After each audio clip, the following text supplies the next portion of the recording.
Hello friends, welcome back. उम्मीद है आप लोग बहुत अच्छे से पढ़ाई कर रहे होंगे। 2 दिन हम लोग वीडियो नहीं डाल पाए। इसका एक मेजर कारण था कि हम आउट ऑफ स्टेशन थे, किसी ज़रूरी काम से बाहर गए हुए थे और वहाँ पे सेटअप हमारा बन नहीं पा रहा था। लेकिन फिर भी हमने सैटरडे को जैसे तैसे करके वीडियो अपलोड किया ताकि कंटिन्यूटी मेंटेन हो पाए। लेकिन संडे को ये चीज़ नहीं हो पाया और हम लोग मंडे को भी नहीं कर पाए। लेकिन हम कोशिश कर रहे थे कि जैसे भी करके आपका वीडियो अपलोड हो जाए, इसलिए सैटरडे वाला वीडियो आप लोग देखे होंगे। थोड़ा सा हल्का सा वाइब्रेशन है, लेकिन ठीक है, बढ़िया है। मतलब आप लोग अच्छे से पढ़ पा रहे होंगे और उस कंटिन्यूटी को लगातार बनाए हुए अभी हम लोग ये वीडियो कर रहे हैं रिकॉर्डिंग। और इसमें हम लोग जो बायोलॉजी पढ़ रहे थे, तो बायोलॉजी का जो नेक्स्ट पार्ट था वो हम लोगों ने बायोलॉजी में यहाँ तक पढ़ा था।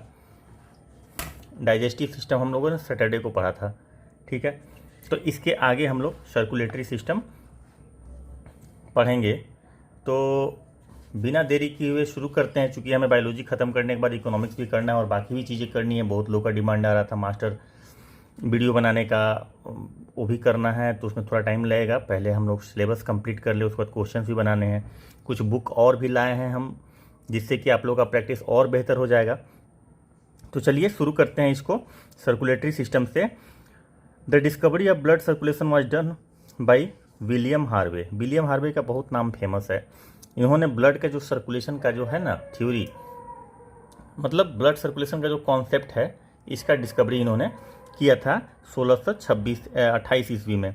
There are 4 parts under it. इसके 4 पार्ट है किसका, ब्लड सर्कुलेशन का। एक तो हार्ट है जो मेन है, उसके बाद आर्टरीज है, वेन है और खुद ब्लड है। हार्ट पंप करता है, आर्टरीज और वेन ब्लड को कैरी करता है और ब्लड तो खुद कैरी होता है।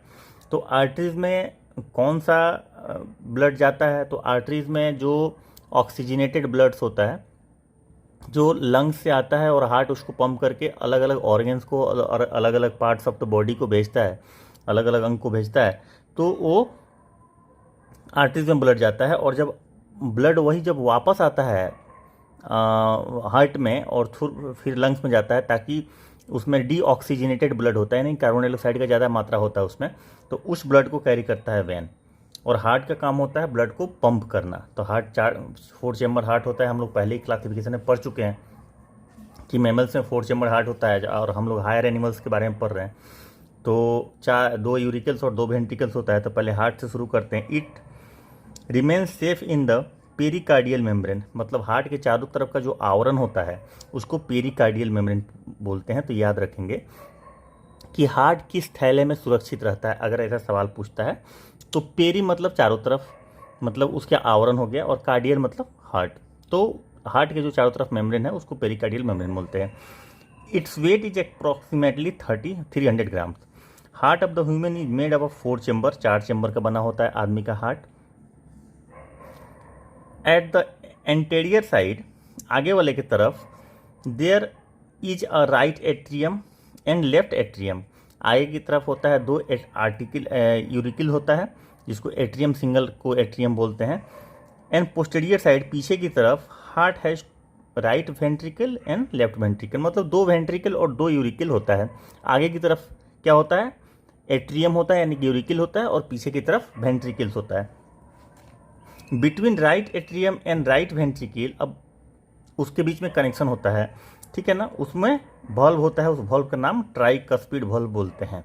किसके किसके बीच में, right atrium and right ventricles के बीच में। राइट एट्रियम का कनेक्शन राइट वेंट्रिकल से होता है और उस कनेक्शन के बीच में वॉल्व होता है जो ब्लड के फ्लो को मेंटेन करता है, मतलब ब्लड पास से रिवर्स गियर में नहीं आए। मतलब एक बार ब्लड पास करे तो वॉल्व होता है उसको रोक देता है ताकि ब्लड जो है वापस नहीं आए। तो ये वॉल्व होता है, उस वॉल्व का नाम है ट्राइकस्पिड वॉल्व।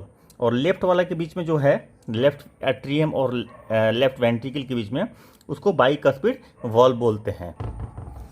तो ट्राइकस्पिड वॉल्व किधर होता है, राइट यूरिकल और राइट वेंट्रिकल के बीच में, और बाइकस्पिड वॉल्व किधर होता है, लेफ्ट यूरिकल और लेफ्ट वेंट्रिकल के बीच में। The blood vessels carrying the blood from the body towards the heart is called when. जो हम वेन का डिफिनेशन पहले बताया कि जो बॉडी से ब्लड को कैरी करके कहाँ पहुँचाता है, हार्ट में, उसको कहते हैं वेन, ठीक है। The vein there are impure blood, that is carbon dioxide mixed in blood. Its exception is pulmonary vein which always carry pure blood. ये एक एक्सेप्शन है और ये पूछता है, अलग अलग एग्जाम्स में पूछता है, किसी भी एग्जाम्स में, मेडिकल के इनफैक्ट एंट्रेंस एग्जाम में भी पूछता है। और ये बहुत ही इंपॉर्टेंट चीज़ है।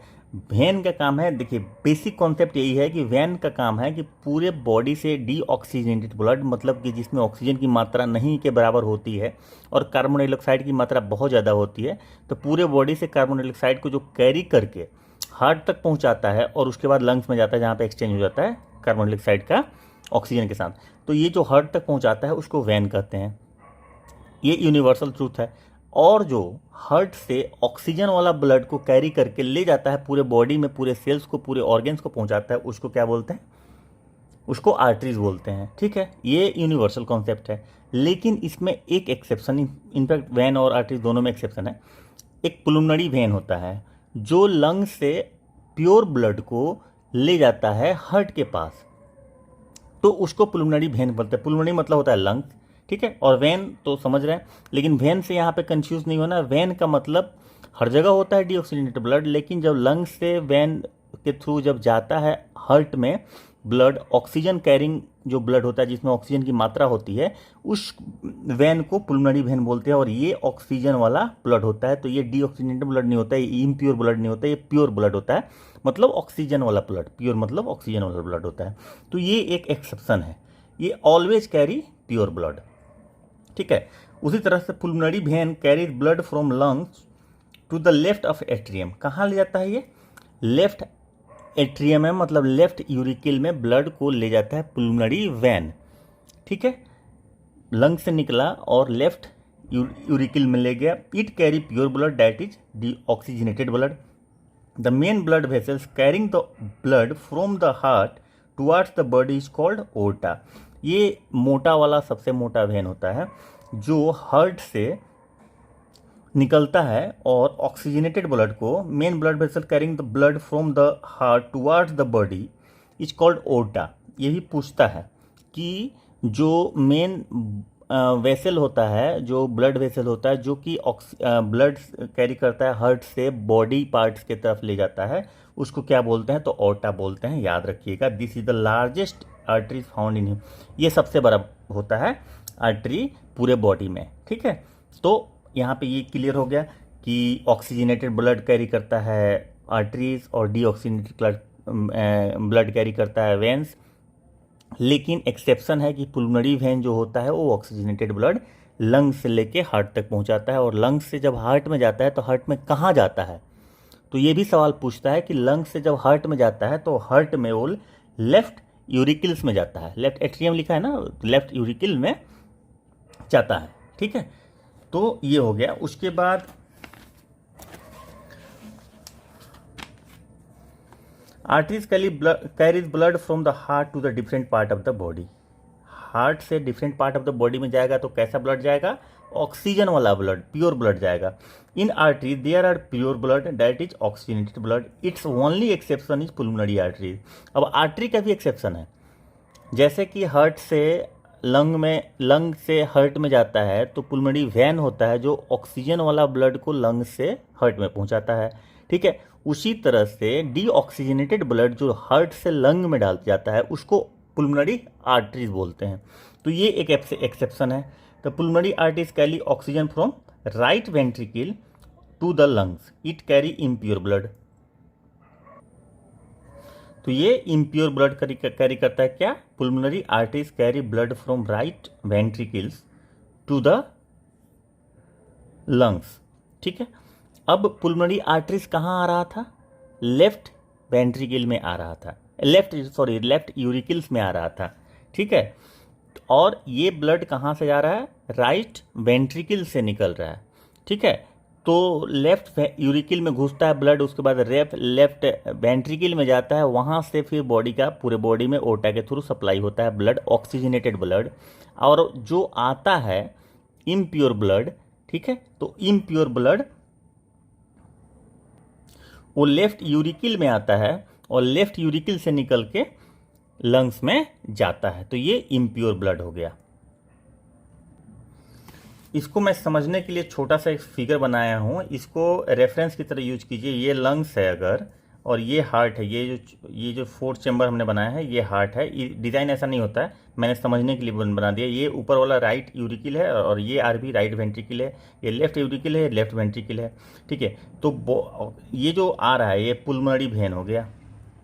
वेन क्या करता है, डीऑक्सीजनेटेड ब्लड कैरी करता है, लेकिन ये एक्सेप्शन है। तो लंग्स से जब ऑक्सीजन वाला ब्लड आता है तो लेफ्ट यूरिकल में आया, फिर लेफ्ट वेंट्रिकल में घुसा, लेफ्ट वेंट्रिकल में घुसने के बाद ये पूरे बॉडी में गया और बॉडी में जाके ऑक्सीजन को यहाँ पे दे दिया और वहाँ से डीऑक्सीजनेटेड ब्लड लेके यहाँ पे आके राइट यूरिकल में आ गया, जो हम लोग वहाँ पे देखे थे पहले वाला पेज, इसके पहले वाले पेज पे राइट यूरिकल में आया, फिर राइट वेंट्रिकल से निकला और फिर लंग्स में चला गया।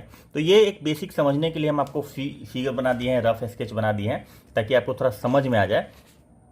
उसके बाद right pulmonary artery is longer than left. अब राइट बड़ा होता है पुल्मोनरी आर्टरी की, लेफ्ट बड़ा होता है तो राइट वाला बड़ा होता है। In the right part of the heart there remains impure blood. Right part में इम्प्योर ब्लड होता है। यहाँ पे आप देख रहे हैं ये बॉडी में से आ रहा है, ये फोटो में अगर देखेंगे तो ये बॉडी में से आ रहा है, ठीक है। तो ये राइट पार्ट हो गया। तो राइट पार्ट में इम्प्योर ब्लड है क्योंकि ये बॉडी में से आ रहा है, ठीक है, फिर लंग्स में जा रहा है। और लेफ्ट पार्ट में क्या आता है, लंग्स से आता है, तो ये प्योर ब्लड हो गया। तो ऐसे भी सवाल पूछ सकता है कि राइट पार्ट में इम्प्योर ब्लड होता है कि लेफ्ट पार्ट में। That is carbon dioxide mixed blood and in the left part the heart there in the of the heart there remains pure blood that is oxygen mixed blood. The arteries carry blood to the muscles of the heart is called coronary arteries.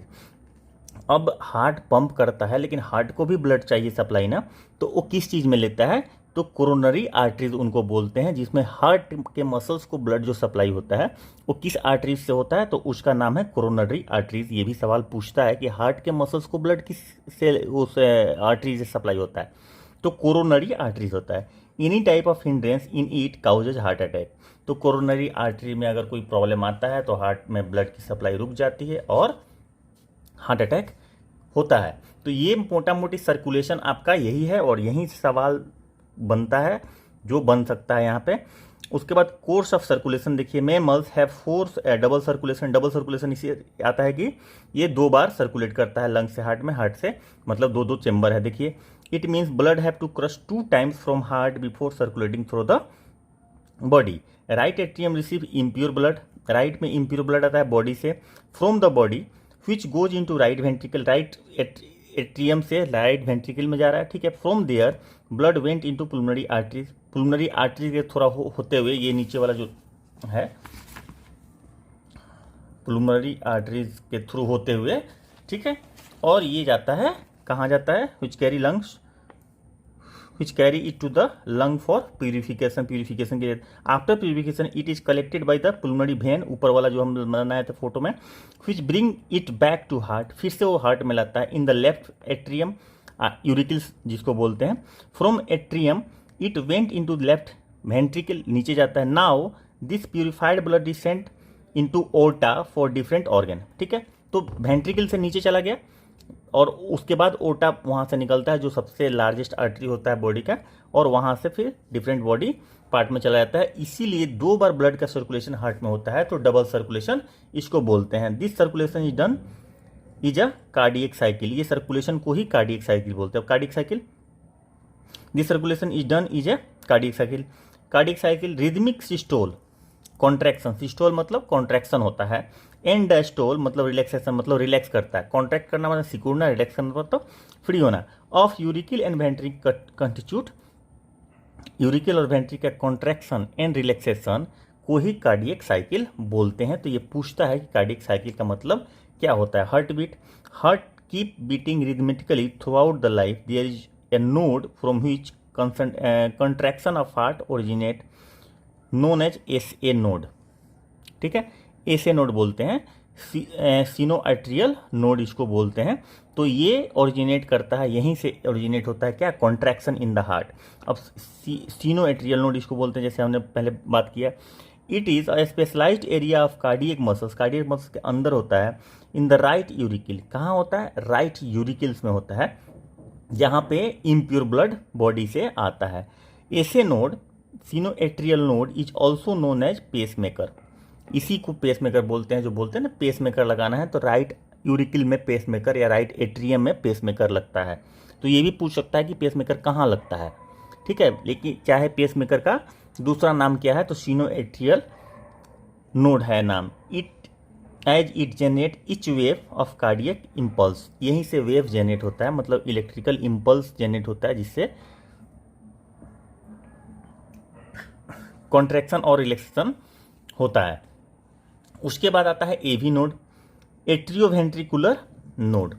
AV node में क्या होता है, AV node is present close to the inter arterial septum near the right atrioventricular aperture. Wave of contraction is pick up by AV node which spread through.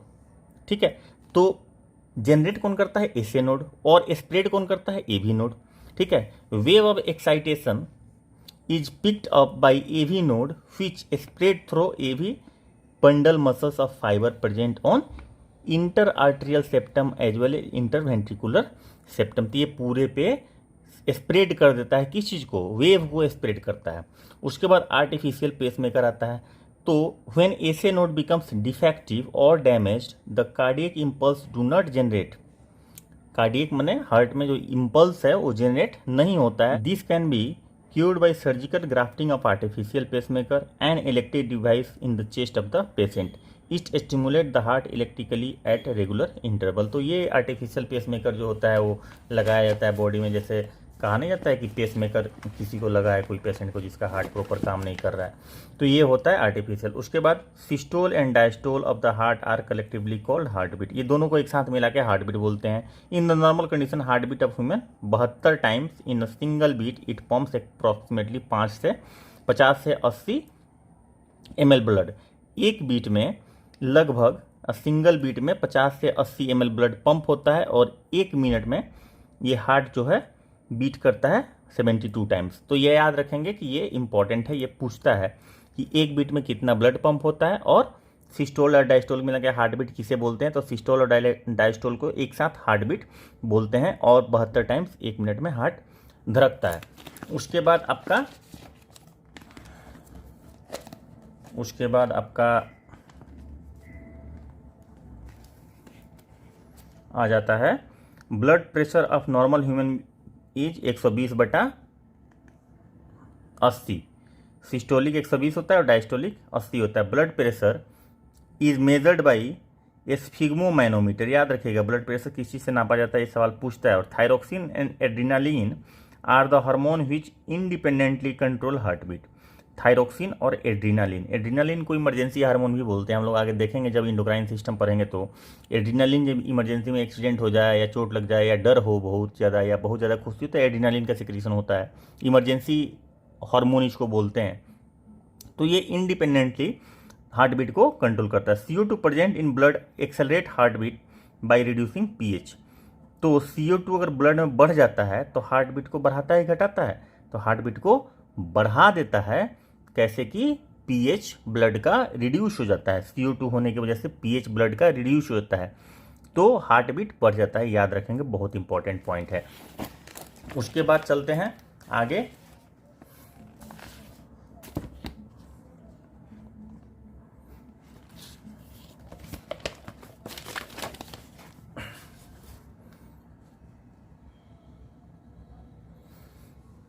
The presence of air bubble in blood stream is dangerous to life because it may obstruct the flow of blood। तो fraction of second के लिए भी अगर blood का flow रुक गया, particularly coronary artery जो heart को सप्लाई करता है, तो हार्ट अटैक आने का चांस रहता है। इसीलिए आप लोग देखे होंगे कि जब सुई दिया जाता है, इंजेक्शन जब दिया जाता है, तो उसमें एयर का जो बबल्स होता है उसको निकालते हैं। डॉक्टर जो भी देते हैं, नर्स जो भी लोग देते हैं, वो लोग बबल को प्रॉपरली अच्छे से निकाल देते हैं। बबल्स नहीं जाना चाहिए, नहीं तो हार्ट अटैक हो सकता है, हार्ट में माल फंक्शन हो सकता है। इसीलिए इस चीज़ में से बबल निकाला जाता है, ध्यान रखेंगे। तो ये वीडियो को प्लीज़ आप लोग कंटिन्यूटी मेंटेन करके देखिएगा, क्योंकि स्किप मत कीजिएगा। बहुत चीज़ें हैं जो हम लोग बीच में बोलते हैं, इसीलिए मैं बार बार बोलता हूँ कि वीडियो लगातार देखिएगा। कंसिस्टेंसी मेंटेन करना बहुत ज़रूरी है, क्योंकि नहीं मेंटेन कीजिएगा तो प्रॉब्लम आ जाएगी, कुछ छूट जाएगा बीच में और पता चलेगा कि ये नहीं बताया गया था, लेकिन ये बताया गया था। और जो लोग नए आए हैं सब्सक्राइब कर लीजिएगा, जो लोग नहीं सब्सक्राइब किए वो लोग भी सब्सक्राइब कर लीजिएगा, ताकि कोई भी वीडियो छूटे नहीं आप लोगों से। Lymph circulatory system, the light yellow fluid found in the intercellular space between different tissues and cells are called lymph. मतलब जैसे दो सेल्स है या टिश्यूज है, तो इसके बीच में ये जो छोटा सा जगह है ना, इसको इंटरसेलुलर सेल के बीच में स्पेस बोलते हैं, उसमें भरा हुआ रहता है कि वो येलो टाइप का फ्लूइड होता है, उसको लिम्फ बोलते हैं। Lymph is a fluid whose composition like blood plasma, blood plasma की तरह इसका कंपोजिशन होता है, in which nutrient, oxygen and various other substances are present with WBC. WBC भी इसमें पाया जाता है। The capsules found in the lymph are lymphocyte. Lymphocyte होता ही है WBC. In fact these are white blood capsules. Lymph flow only in one direction from tissue towards heart in lymph vessel. तो सिर्फ एक डायरेक्शन में lymph का flow होता है बॉडी से हार्ट की तरफ, ठीक है। तो ये लिम्फ वेसल्स में होता है। कहाँ होता है? अब इसका काम क्या है, फंक्शन लिम्फ का? The lymphocytes present in lymph help in prevent body from disease by killing the harmful bacteria और अदर टॉक्सिक फॉरेन बॉडीज। तो हम लोग ऑलरेडी लिम्फ का फंक्शन, लिम्फोसाइट का फंक्शन देख चुके हैं, जो ब्लड हम लोग पढ़े थे इसके पहले वाले वीडियो में। उसके पहले वाले वीडियो में तो जो लोग नहीं देखे हैं उसको देख लीजिएगा ताकि क्लियरिटी आ जाएगी और डिटेल में थोड़ा हो जाएगा। The node of found in the lymph vessel are called lymph node. Work as a filter of microbes in the human body. तो क्या करता है कि वो फिल्टर की तरह काम करता है। अगर कोई बैक्टीरिया, वायरस या कुछ भी हानिकारक चीज बॉडी के अंदर घुसता है तो उसको इनगल्फ कर जाता है, खा जाता है, मार देता है। ताकि लिम्फ हेल्प्स इन हीलिंग अ वुंड। अगर घाव हुआ है तो लिम्फ उसको हेल्प करता है उसको भरने में। Lymph helps in circulating different materials from tissue to vein. तो टिश्यू और वेन के बीच में ये होता है, तो ये सर्कुलेशन में हेल्प करता है उन सब मटेरियल्स के। उसके बाद नेक्स्ट सिस्टम जो आता है हमारा एक्सक्रेटरी सिस्टम। एक्सक्रेटरी सिस्टम मतलब जो removal of waste product from the body during metabolism जो होता है, रिमूव होता है। Waste removal of waste product form during metabolism from the body of human is called excretion. Excretion ये हो गया कि जो भी वेस्ट मटेरियल होता है बॉडी से वो निकलता है, उसको उस प्रोसेस को एक्सक्रीशन बोलते हैं। Normally excretion means release of nitrogenous excretory substance like urea, ammonia, uric acid. Mostly यही एक्सक्रीशन में होता है कि यूरिया, अमोनिया, यूरिक एसिड ये सारा कुछ एक्सक्रीशन में आता है। The main excretory organs of human कौन कौन सा है? किडनी है, स्किन है, लीवर है, लंग्स है, ठीक है। तो यहाँ से ऑक्सीजन होता है, अभी हम लोग आगे देखेंगे। मेन तो किडनी है, बाकी सब चीज़ों से जैसे स्वेट ग्लैंड होता है, यहाँ से भी निकलता है, स्वेट ग्लैंड से, स्किन से, लीवर से भी निकलता है। तो ये हो गया। अभी किडनी में देखते हैं। The main excretory organ in human other than mammal is a pair of kidney, ठीक है। तो किडनी जो होता है वो मेन एक्सक्रेटरी ऑर्गन होता है हमारे बॉडी का। इसका वेट लगभग 140 ग्राम होता है। देयर आर टू पार्ट, दो पार्ट होता है। आउटर पार्ट कोर्टेक्स बोलते हैं और इनर पार्ट मेडुला बोलते हैं। किडनी बीन शेप्ड होता है और दो किडनी होता है इंसान में। तो इसमें इसका किडनी की अगर बात करें, अगर किडनी को ओपन करके देखें तो किडनी का जो आउटर लेयर होता है उसको कॉर्टेक्स बोलते हैं और अंदर वाला को मेडुला बोलते हैं। पूछता है इस kidney is made up of approximately 1,30,00,000 kidney ducts which are called nephrons. Nephron kidney का यूनिट कहलाता है। एक्सक्रेटरी सिस्टम का यूनिट नेफ्रॉन को कहते हैं, क्योंकि नेफ्रॉन से ही बना हुआ होता है किडनी। तो इसीलिए किडनी के डॉक्टर को क्या बोलते हैं? नेफ्रोलॉजिस्ट, ठीक है। स्टडी ऑफ किडनी को क्या बोलते हैं? Nephrology. Nephron is a structural and functional unit of kidney हो गया। देखिए यहाँ पे आ गया ना, structural and functional unit of kidney क्या हो गया? नेफ्रॉन हो गया। तो इसके बारे में हम लोग आगे देखेंगे। There is a cup like structure is every nephron called Brown's capsule. Nephron के अंदर एक कप लाइक स्ट्रक्चर होता है, ठीक है, उसका नाम है Bowman's capsule. Glomerulus is made up of thin blood vessels found in Bowman's capsule which is made up of two type of arterioles। Arteriole मतलब आर्टरी मतलब ब्लड वेसल्स और आर्ट्रियोल मतलब बहुत छोटा आर्टरी को ब्लड आर्ट्रियोल्स बोलते हैं।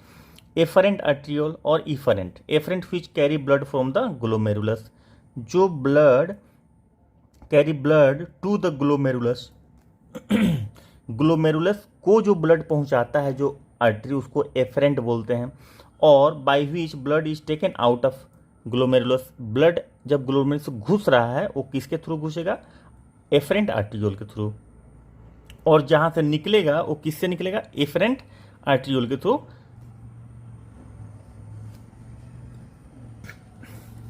निकलेगा, ठीक है। The process of filtration of liquid into the cavity of Bowman's capsule is called ultra filtration. ठीक है। तो वुमेन्स कैप्सूल में जो फिल्ट्रेशन होता है उसको क्या बोलते हैं? Ultra filtration. वुमेन्स कैप्सूल कहाँ होता है? नेफ्रॉन में होता है। ग्लोमेरुलस क्या होता है? ये ब्लड वेसल्स का बना हुआ होता है, ठीक है। और फिल्ट्रेशन वुमेन्स कैप्सूल में होता है। The main function of kidney is purification of blood plasma that is to excrete the unwanted nitrogenous waste substance through the urination. तो किडनी का क्या काम है कि ब्लड प्लाज्मा को फिल्टर करता है ताकि उसमें से जो भी नाइट्रोजनस प्रोडक्ट है, वेस्ट मटेरियल है, जो बॉडी के लिए टॉक्सिक है, हानिकारक है, जहरीला पदार्थ है, उसको यूरिन के थ्रू बॉडी से बाहर कर देना, इसका काम है किडनी का। The supply of blood to kidney takes place in large quantity in comparison to other organ. जाहिर सी बात है कि किडनी में ब्लड तो ज़्यादा जाएगा ही, तभी तो फिल्ट्रेशन प्रॉपर करेगा।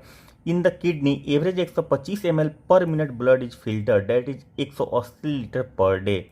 ये सवाल पूछता है कि पर मिनट किडनी कितने ब्लड को फिल्टर करता है, तो पर मिनट 125 ml को करता है और पर डे 180 लीटर को ब्लड को प्यूरिफाई करता है kidney. Out of it 1.45 liter urine is formed daily and remaining is absorbed back by the cell of nephron and mixed into blood। तो जो फिल्टर करने वाला होता है 1.45 लीटर यूरिन निकलता है, मोटा मोटी 1.5 लीटर हो गया, और बाकी जो है वापस ब्लड में चला जाता है, मिक्स्ड इनटू द ब्लड।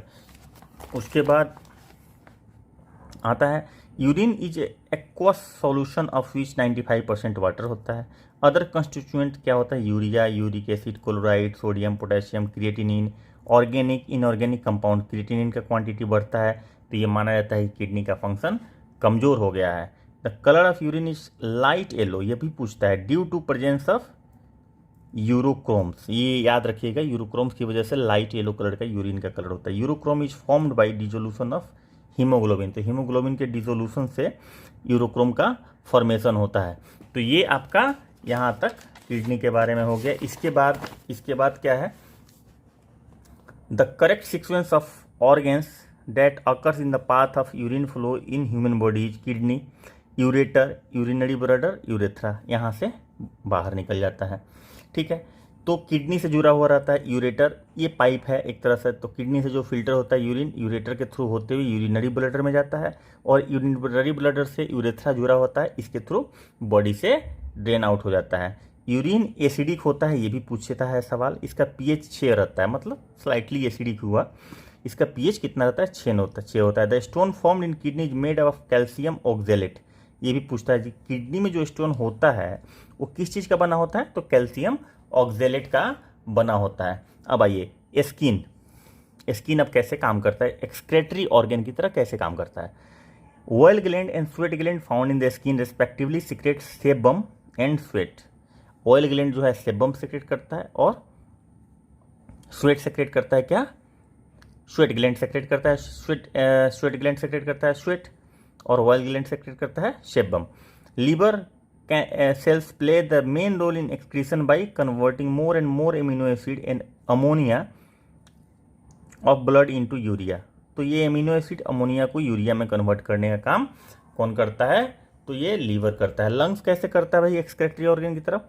तो ये पूछता है कि लंग्स एक्सक्रेटरी ऑर्गन की तरह, जैसे अब ऐसे भी सवाल पूछता है इनमें से कौन सा जो है एक्सक्रेटरी ऑर्गन है, ठीक है। तो उसमें किडनी का नाम नहीं दिया और इन तीनों का नाम दे दिया, तो कंफ्यूज नहीं होना, ये तीनों के तीनों एक्सक्रेटरी ऑर्गन में ही आते हैं, ध्यान रखेंगे। तो lungs excrete 2 type of gaseous substance from carbon dioxide in water vapour, ठीक है। The excretion of some substances like garlic, onion, some spices in which vapour component is present is excreted by lungs. तो जो vapour component रहता है उसका excretion lungs के through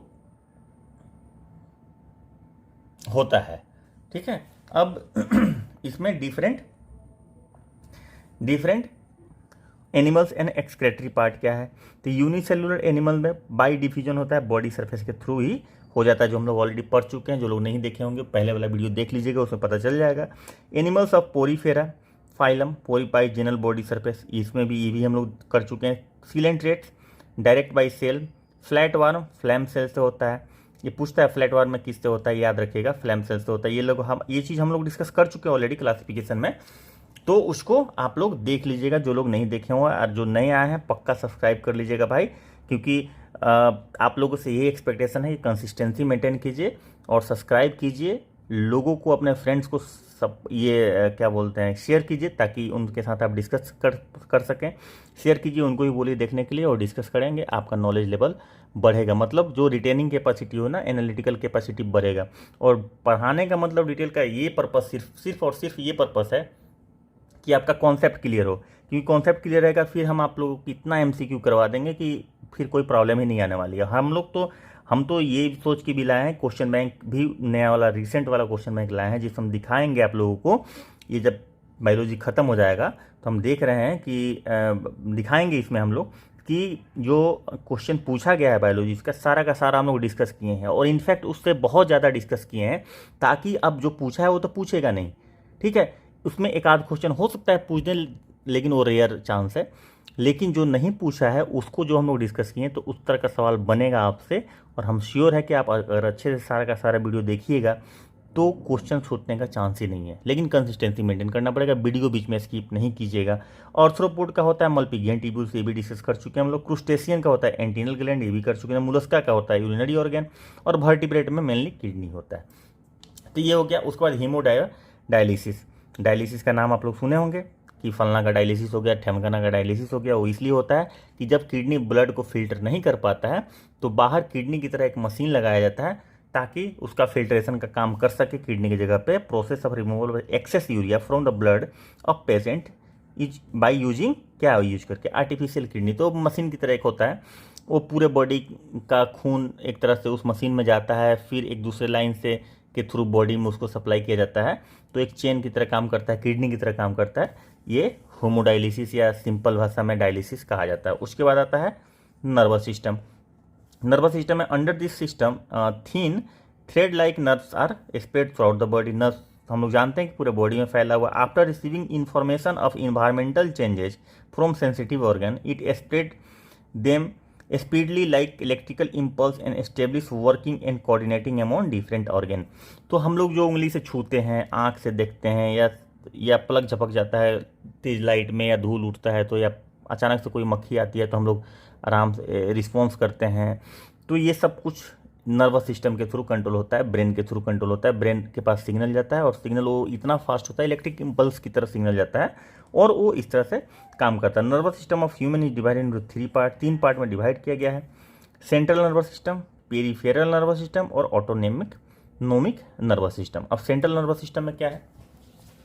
central nervous system मतलब central command center हो गया, ऐसे समझिए। The part of nervous system which keeps control on the whole body and on nervous system itself is called central nervous system. मतलब पूरे body पे जो command रखता है, ठीक है, और पूरे नर्वस सिस्टम पे भी कमांड रखता है, ठीक है, वो एक साथ सेंट्रल नर्वस सिस्टम कहलाता है। और ये ब्रेन होता है और स्पाइनल कोड होता है। स्पाइनल कोड जो हमारा रीढ़ की हड्डी के बीच में जो पास हुआ है, वो पूरा बंच ऑफ कोड पास हुआ है और उसमें बहुत सारा नर्व सेल्स होता है, अलग अलग पोजीशन पे उसका अलग अलग नोमेनक्लेचर भी है, लंबर और ये सब आप लोग सुने होंगे। तो वहाँ पे नस कुछ दब जाता है तो पेन होता है, बहुत अलग तरह का एक्सपीरियंस होता है। तो वो सब चीज़ इसमें सेंट्रल नर्वस सिस्टम आता है। Central nervous system of human is made of 2 part, brain और spinal cord. Central nervous system हो गया। Brain is covered by membrane called meninges, ठीक है, मेनिंजेस से कवर्ड रहता है, चारों तरफ से एक आवरण रहता है, वो मेनिंजेस कहलाता है। जैसे एक बीमारी होता है मेनिंजाइटिस, उसमें इन्फेक्शन जब इसमें हो जाता है मेनिंजेस में, तो उसी को मेनिंजाइटिस बोलते हैं। It is situated in the bony box called cranium which protects it from injury. Skull जिसको बोलते हैं ना, स्कल, तो क्रेनियम जिसमें दिमाग रहता है ना, जो खोपड़ी जिसको बोलते हैं। तो पूरे स्कल का क्या मतलब होता है कि पूरा चेहरा और पूरे माथा का मसल्स को, बोन्स को एक साथ स्कल कहते हैं। लेकिन क्रेनियम जो ऊपर वाला पार्ट होता है जो ब्रेन को प्रोटेक्ट करता है, उसको नाम है क्रेनियम। तो अब ब्रेन का पार्ट देख लेते हैं कि ब्रेन में कौन कौन सा पार्ट होता है। बहुत ही इंटरेस्टिंग टॉपिक है, इनफैक्ट बायोलॉजी अपने आप में बहुत ही इंटरेस्टिंग टॉपिक है। लेकिन वही है कि आपको फोकस करना पड़ेगा और इंटरेस्ट इन्वॉल्व होना पड़ेगा। जब तक आप इन्वॉल्व नहीं होंगे तब तक आपको बायोलॉजी पढ़ने में मज़ा नहीं आएगा। और आप लोग ऐसा सोच रहे होंगे टाइम बहुत कम है और इतना डिटेल में कैसे पढ़ें, तो ये सफिशिएंट टाइम है। आप डिटेल पढ़ के क्वेश्चन बनाइए, ज़्यादा बेहतर होगा, क्वेश्चन रटने का ज़रूरत नहीं पड़ेगा। तो ब्रेन का क्या पार्ट है? फोर ब्रेन, मिड ब्रेन और हाइंड ब्रेन। मतलब आगे वाला जो दिमाग होता है, बीच वाला होता है और हाइंड ब्रेन होता है। हाइंड ब्रेन में कॉर्पोरा क्वाड्रिजेमिना एक टर्म यूज किया जाता है हाइंड ब्रेन के लिए। उसके बाद फोर ब्रेन में क्या होता है? सेरेब्रम होता है, थैलेमस होता है, हाइपोथैलेमस होता है फोर ब्रेन में। और हाइंड ब्रेन में क्या होता है? सेरेबेलम होता है, पोन्स होता है और मेडुला होता है। ठीक है, तो सेरेब्रम किसका पार्ट है? फोर ब्रेन का पार्ट है। थैलेमस फोर ब्रेन का पार्ट है। हाइपोथैलेमस फोर ब्रेन का पार्ट है। उसके बाद सेरेबेलम, देखिए सेरेबेलम और सेरेब्रम में कंफ्यूज नहीं होता है। सेरेबेलम हाइंड ब्रेन का पार्ट है, पोन्स हाइंड ब्रेन का पार्ट है और मेडुला हाइंड ब्रेन का पार्ट है। फोर ब्रेन देखिए, the weight of brain of human is 1350 gram. 1350 CC बोलते हैं हम लोग कि ह्यूमन का ब्रेन का कैपेसिटी होता है, तो वही वेट हो गया 1350 ग्राम। द फंक्शन ऑफ सेरेब्रम, मतलब फोर ब्रेन का जो पार्ट है उसका, it is the most developed part of the brain. Cerebrum क्या है? फोर ब्रेन का पार्ट है और ये सबसे ज़्यादा डेवलप होता है। This is the centre of wisdom, ये बुद्धि का सेंटर है। Memory, will power, movement, knowledge, thinking. जो कपार नहीं कहते हैं लोग, कपार में ये लिखा हुआ है, वो लिखा हुआ है, तो यही वो कपार है। और यहीं पे ये विजडम होता है, मेमोरी होता है, विल पावर होता है, मूवमेंट को कंट्रोल करता है, नॉलेज और थिंकिंग। जो नहीं करता है कि दिमाग सिक्कन पड़ता है आगे, जैसे कोई बहुत गहरा सोच में पड़ता है, सिक्कन पड़ता है, तो एक्चुअली वो आगे वाले दिमाग पे जोर पड़ता है। ठीक है, तो ये मैं कोरिलेट करने के लिए, ताकि आपको समझ में आए कहानी, आप याद रखेंगे कि फोर ब्रेन का काम क्या है, फोर ब्रेन में सेरेब्रम का क्या काम है। तो ये सब काम है, याद रखेंगे। पूछेगा कि विजडम का जो सेंटर है वो कहाँ पाया जाता है? सेरेब्रम, पोन्स, मेडुला, तो कहाँ पाया जाता है? सेरेब्रम। अब ऐसा पूछे कि विजडम या थिंकिंग या नॉलेज या मूवमेंट या विल पावर या मेमोरी, किसी भी चीज़ को पूछ दे, किस ब्रेन का पार्ट है? Fore brain, mid brain, hind brain, तो याद रखेंगे फोर ब्रेन का पार्ट है।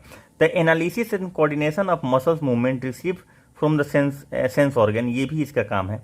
ठीक है ना, एनालिसिस करना और ये करना, मूवमेंट को कंट्रोल करना, कोऑर्डिनेट करना। It is the largest part of the brain, ये सबसे बड़ा पार्ट होता है ब्रेन का। ठीक है, और सबसे इंपॉर्टेंट काम भी कर रहा है भाई। उसके बाद फंक्शन ऑफ थैलेमस, थैलेमस क्या करता है? जो दूसरा है सेरेब्रम के बाद थैलेमस है ना, the centre of feeling pen, cold और हीट। पेन, कोल्ड और हीट जब फील होता है, गर्मी लगता है, ठंडा लगता है, दर्द होता है, ये सब जो फीलिंग्स है, तो फीलिंग को कहाँ पे पाया जाता है? थैलेमस में। ठीक है, उसके बाद function of hypothalamus, it controls, thalamus के नीचे होता है इसलिए हाइपो हो गया। Hormonal secretion of endocrine system, यानी कि पूरा हार्मोन इंडोक्राइन सिस्टम से, इंडोक्राइन ग्लैंड से सिक्रेट होता है, और ये इंडोक्राइन सिस्टम को ही कंट्रोल करता है, जो इंडोक्राइन ग्लैंड को कंट्रोल करता है। Finally hormone secreted from posterior pituitary gland secrete through it. Posterior pituitary gland hormone secrete करता है, तो वहाँ से जो सेक्रेट होता है वो इसके कमांड से सेक्रेट होता है। हाइपोथैलेमस कमांड देता है पाइट्यूटरी ग्लैंड को, तो सेक्रेट होता है। This is the centre of hunger, thrust, temperature control, love, hate etcetera, blood pressure, metabolism of water, sweat, angry, Joy control होता है। तो ये सारा चीज़ किससे कंट्रोल होता है? हाइपोथैलेमस से। तो लव, हेट, एंगर, जॉय, ये सब जो है, blood pressure, temperature, thrust, hunger, ये सारा कुछ कंट्रोल होता है हाइपोथैलेमस से। तो ये ध्यान रखेंगे। इसके बाद आपका आ जाता है मिड ब्रेन। यही सब सवाल पूछता है, इसमें से उठा के पूछ देगा, इसमें से बोलेगा कि बताइए लव का जो फीलिंग है वो कहाँ से कंट्रोल होता है? हाइपोथैलेमस से, फोर ब्रेन से, मिड ब्रेन से, हाइंड ब्रेन से। तो हाइपोथैलेमस से होगा, फोर ब्रेन तो है ही उसका पार्ट, फोर ब्रेन का ही तो पार्ट है हाइपोथैलेमस, तो हाइपोथैलेमस से होगा। अगर फोर ब्रेन नहीं है ऑप्शन में, हाइपोथैलेमस है तो सिर्फ हाइपोथैलेमस मारेंगे। अगर फोर ब्रेन और हाइपोथैलेमस दोनों है तो सिर्फ हाइपोथैलेमस मारेंगे। अगर सिर्फ फोर ब्रेन है, हाइपोथैलेमस नहीं है, तो फोर ब्रेन मारेंगे।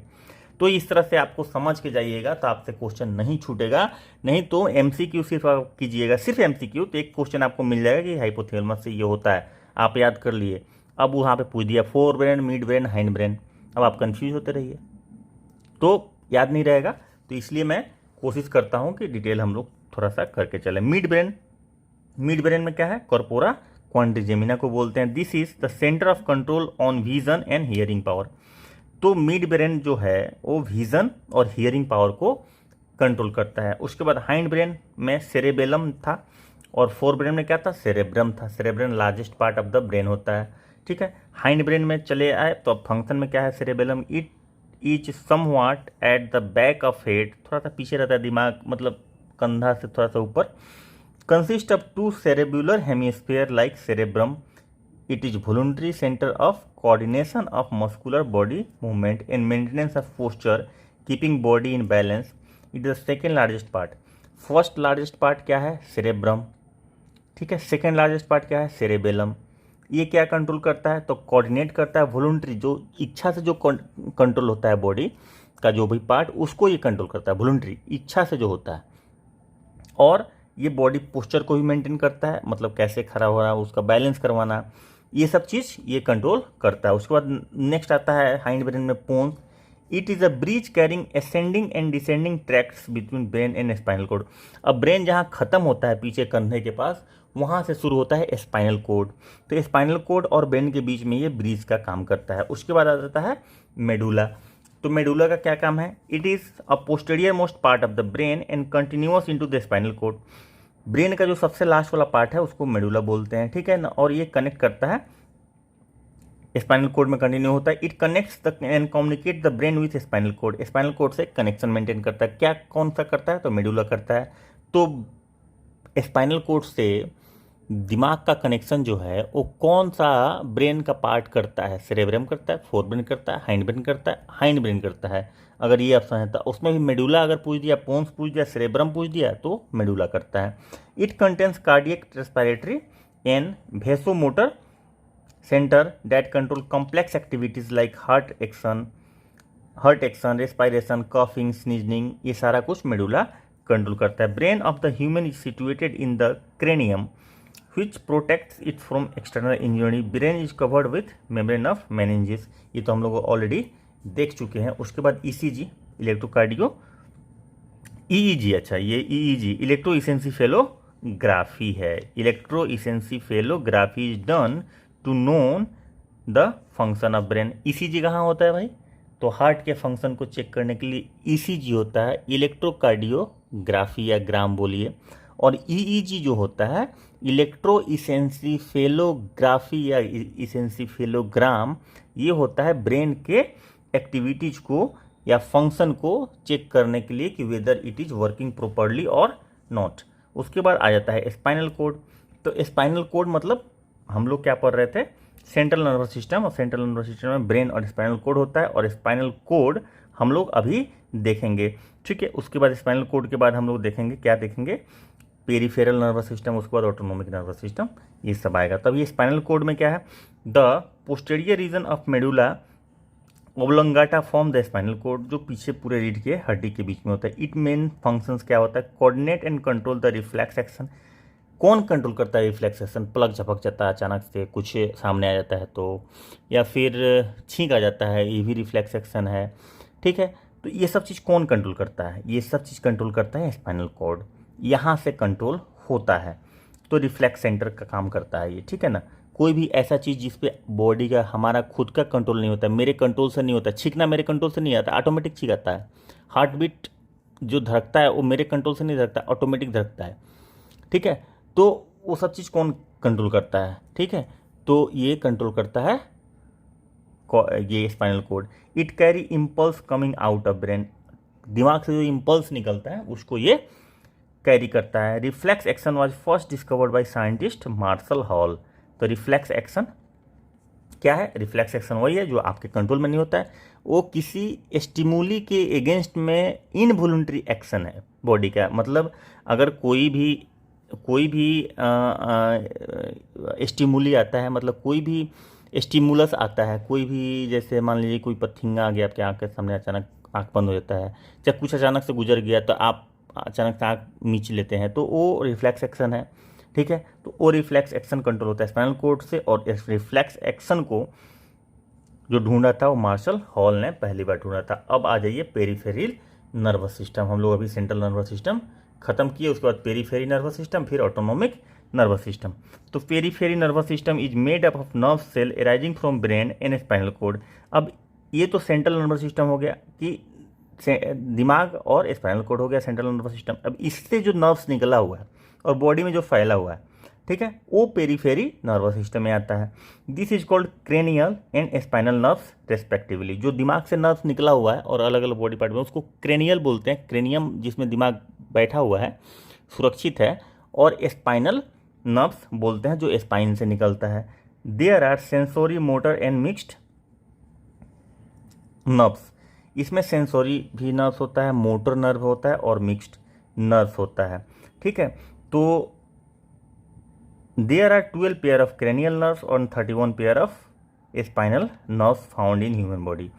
तो 12 पेयर क्रेनियल नर्व जो दिमाग से निकलता है वो है, और 31 पेयर स्पाइनल नर्व निकलता है जो ये है। The unit of nerve tissue is called neuron, neurologist, neuron या नर्व सेल उसको बोलते हैं। उसके बाद ऑटोनोमिक नर्वस सिस्टम आ जाता है।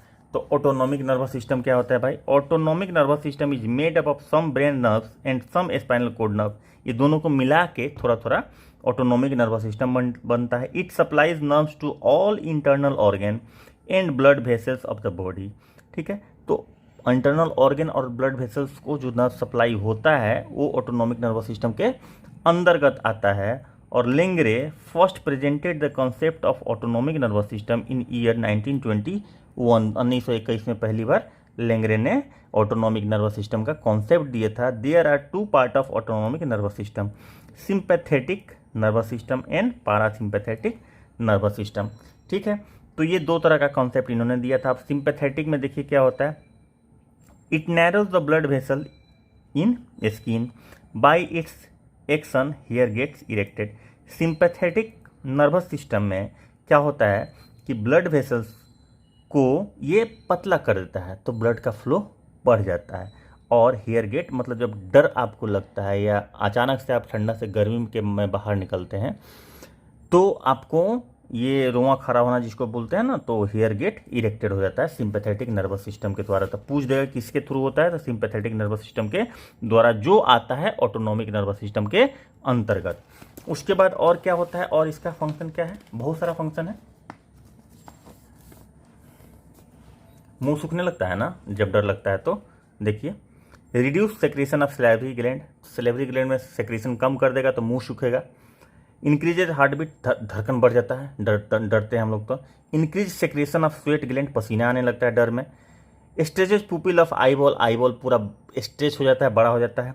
Relax the muscle of urinary bladder. ठीक है, यूरिनरी ब्लडर के मसल्स को रिलैक्स कर देता है। Reduces the speed of contraction and relaxation of intestine. Speed को स्लो कर देता है, खाना का पाचन स्लो हो जाता है। द रेट ऑफ रेस्पायरेशन, इनकी सांस ले हम लोग जोर जोर से लेते हैं, इंक्रीज हो जाता है। ब्लड प्रेशर जैसे हम पहले ही बताया। Increase the sugar level blood, क्योंकि कोई भी एक्शन ले बॉडी एनर्जी भरने के लिए शुगर लेवल बढ़ा देता है।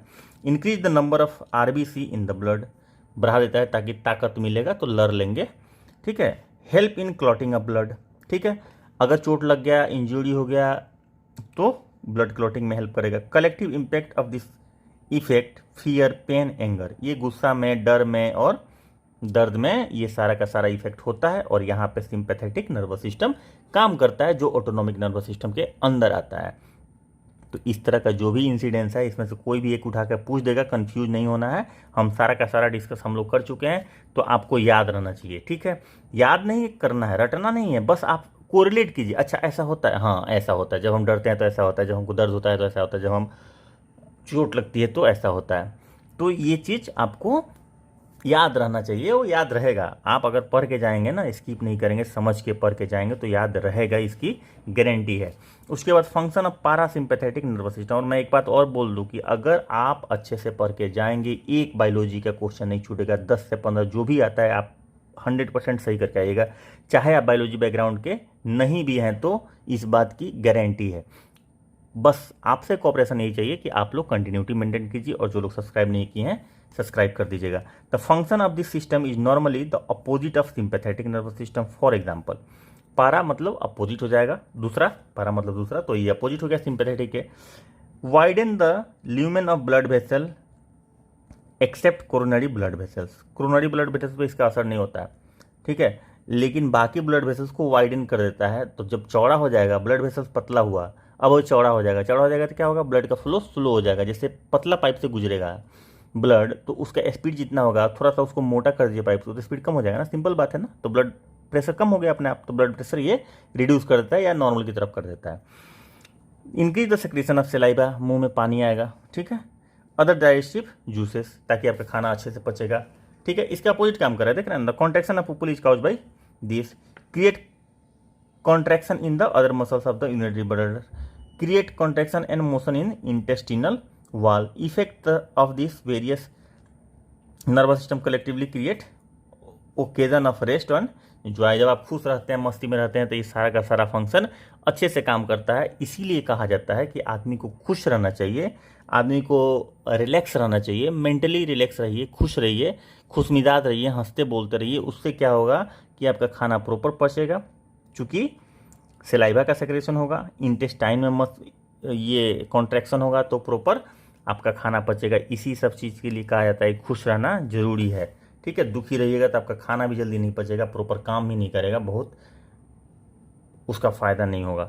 स्केलेटल सिस्टम मतलब, स्केलेटल सिस्टम मतलब क्या हो गया, जो बोन वाला सिस्टम है उसको स्केलेटल सिस्टम बोलते हैं। तो इसमें क्या है भाई, skeletal system of human is made of two part, axial skeleton और एपेंडिकुलर। एक्सियल जो बीचे एक्सिस में होता है पूरे बॉडी में, रीढ़ का हड्डी से लेकर ऊपर तक जो होता है, और बाकी एपेंडिकुलर होता है जिसमें पैर हाथ हो गया, ठीक है। तो एक्सियल में दिखे skeleton in which made of main body axis is called axial.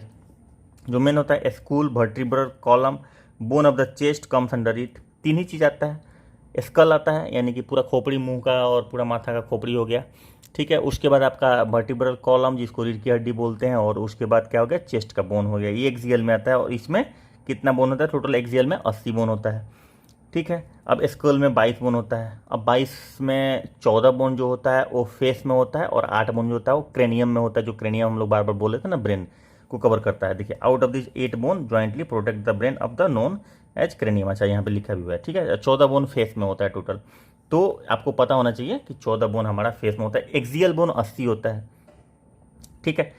तो और क्या बोलते हैं, एक्सियल बोन 80 होता है, तो देख लीजिए कहाँ कहाँ क्या क्या होता है। ये 80 बोन तो यहाँ पे हम लोग देख लिए एक्सियल में होता है, और आप खुद अपने बॉडी में देखिए, इमेजिन कीजिए, और आपको ये सारा कुछ एक सिंगल स्टडी में, सिंगल वीडियो, लेकिन कंटिन्यूटी मेंटेन कीजिएगा तभी ना, पूरा देखिएगा, पूरा का पूरा आपका बोन में कहाँ पे कितना बोन है पूरे बॉडी में आपको पता चल जाएगा। अब देखिए, स्कूल में there are 22 bone in it, skull में, ठीक है। हम पहले ही बताया ना वीडियो में कि इसी वीडियो में कि स्कल में टोटल फेस और पूरे माथा का बोन लेकर इसमें 22 होता है। 22 में 8 होता है किसमें, ब्रेन वाला जो क्रेनियम होता है, ठीक है। और 14 जो होता है, ठीक है, ये 14 फेस में होता है। The structure is made of the bone is called forehead, ठीक है ना।